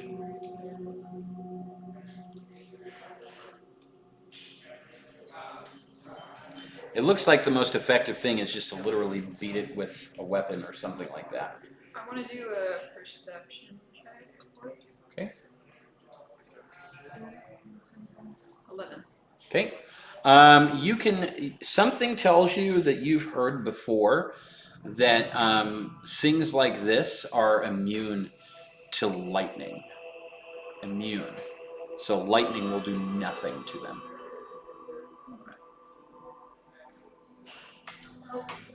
In that case, I guess I'll try to hit it with my quarterstaff. Okay.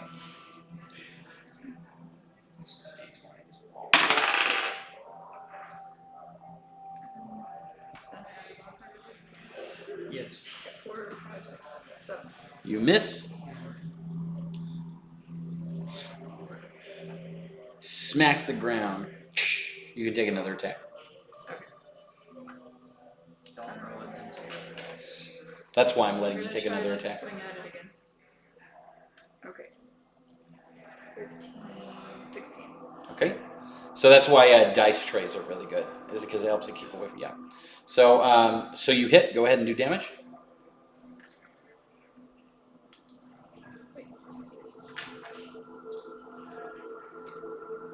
One. A total of 1. Is it Yeah. plus? Okay. So this is another reason. I'll have you re-roll it, but the reason being is because you want to roll on a hard surface because you rolled it on the spine of your book, and it literally absorbed all the shock. 2. Great. 2 points of damage.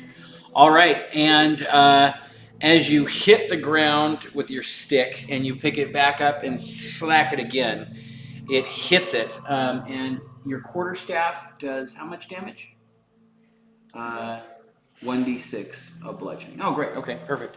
So you hit it, and it begins to it begins to kind of wither and fade, and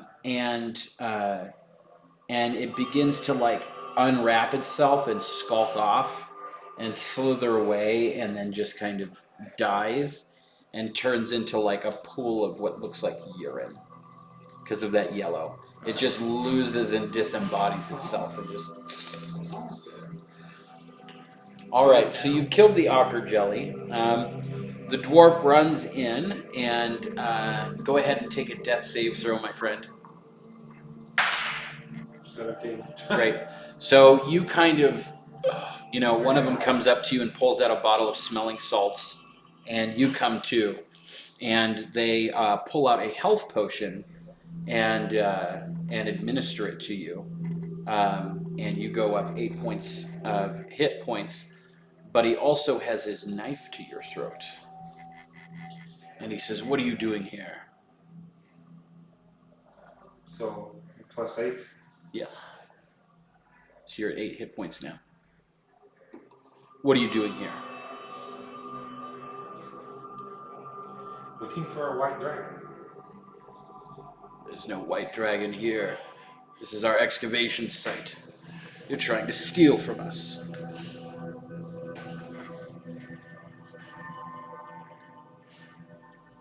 Looking for a white dragon. So they quickly tie you up, and like everybody is there. They quickly tie you up with weapons drawn, and there isn't really much that you can do to prevent it because there's so many of them. They drag you. They actually tie you up to one of the pillars that is in the room there. However, upon tying you up to the pillar, you guys can all do a perception check, except for Leon. You can all do a perception check.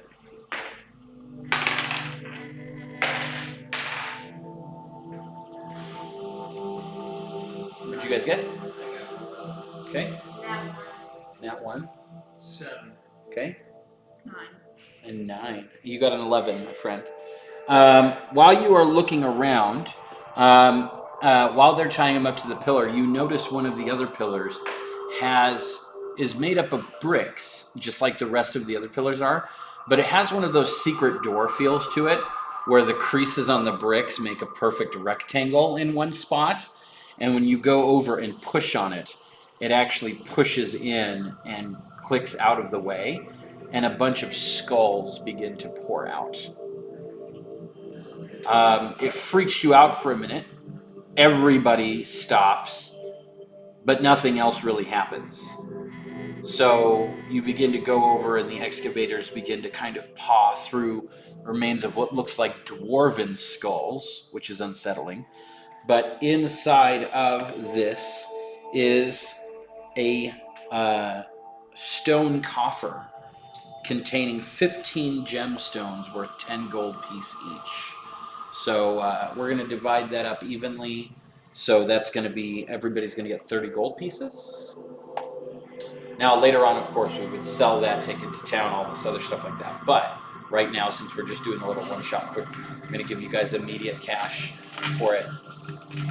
The dwarves are wanting to push through, but you guys are, trying to figure out where the drows come from, what he's doing, and you guys have to make a decision whether you're going to leave him here tied up, whether you're going to bring him along with, or whether you guys are going to take him back to town under arrest. What do you guys decide to do?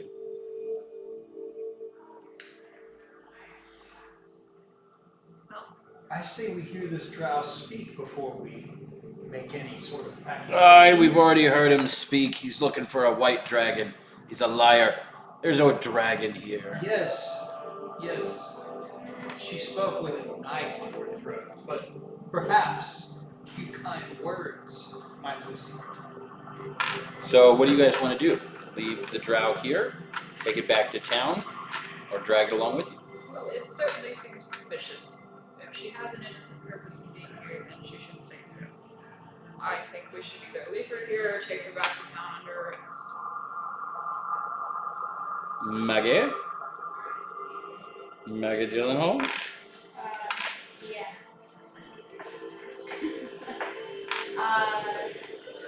Yeah. Which option do you want? Yeah.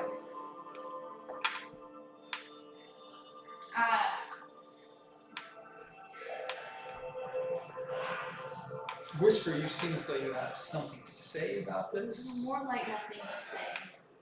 You realize this is we got to tell a story. You got to jump in. This is role playing. You got to make a decision.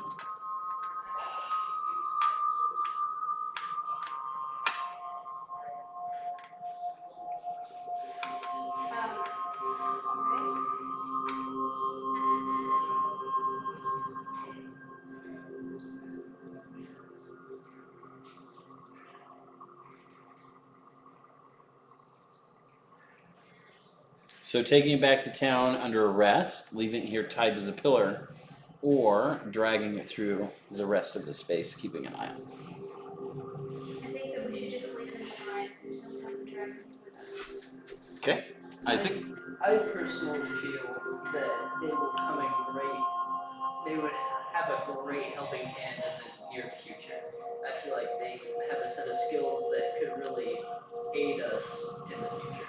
Well, that depends on whether or not she's on our side. It also depends on whether or not you are on our side. So Leon gets a chance to speak and give their side of the story, or not say anything. But right now you are tied to a pillar. What say you? Nothing. Nothing. There you go. So you guys now have to make a decision based on no comments being made. So again, tied to a pillar, dragged through, or back to town. I say innocent until proven guilty. But that doesn't say what you're going to do with that innocent person. So then we may take her with us. Okay. If she proves to be a threat, there are more of us. Okay. I don't know, that doesn't sound like a very safe plan, but I guess if we take her with us, then when we're finished here, we can take her back to town under arrest if we need to. Okay. Doesn't really matter what I choose, so maybe we'll take her with us regardless of my choice. Okay. I have no issues with bringing her alongside. Okay. So the dwarves say that you guys are responsible. Leave her hands bound, or at least it's up to you. But the dwarves say that you are responsible for her, and that's up to you guys. So as you begin to move forward, you guys settle in for the evening because you need a rest. You head back to the camp, you sit at the tents, you eat food, you rest up. We are at a good chapter stop point for this week specifically because there's a lot going on. We just finished a fight and we'll be moving through the rest of the space next week. Next week, for all of you who show up, we're getting started at 7 o'clock. So you can get here as close to 7 as you can. And then we will have the rest of everything set up quicker this time because I won't have spent the time painting and trying to throw all of this together. And we'll move forward from there. So those of you who can make it, awesome. Those of you who can't, you can't. But we got in a good 3.5 hours of D&D, even though we only got about an hour and a half or two of actually playthrough. But that's okay.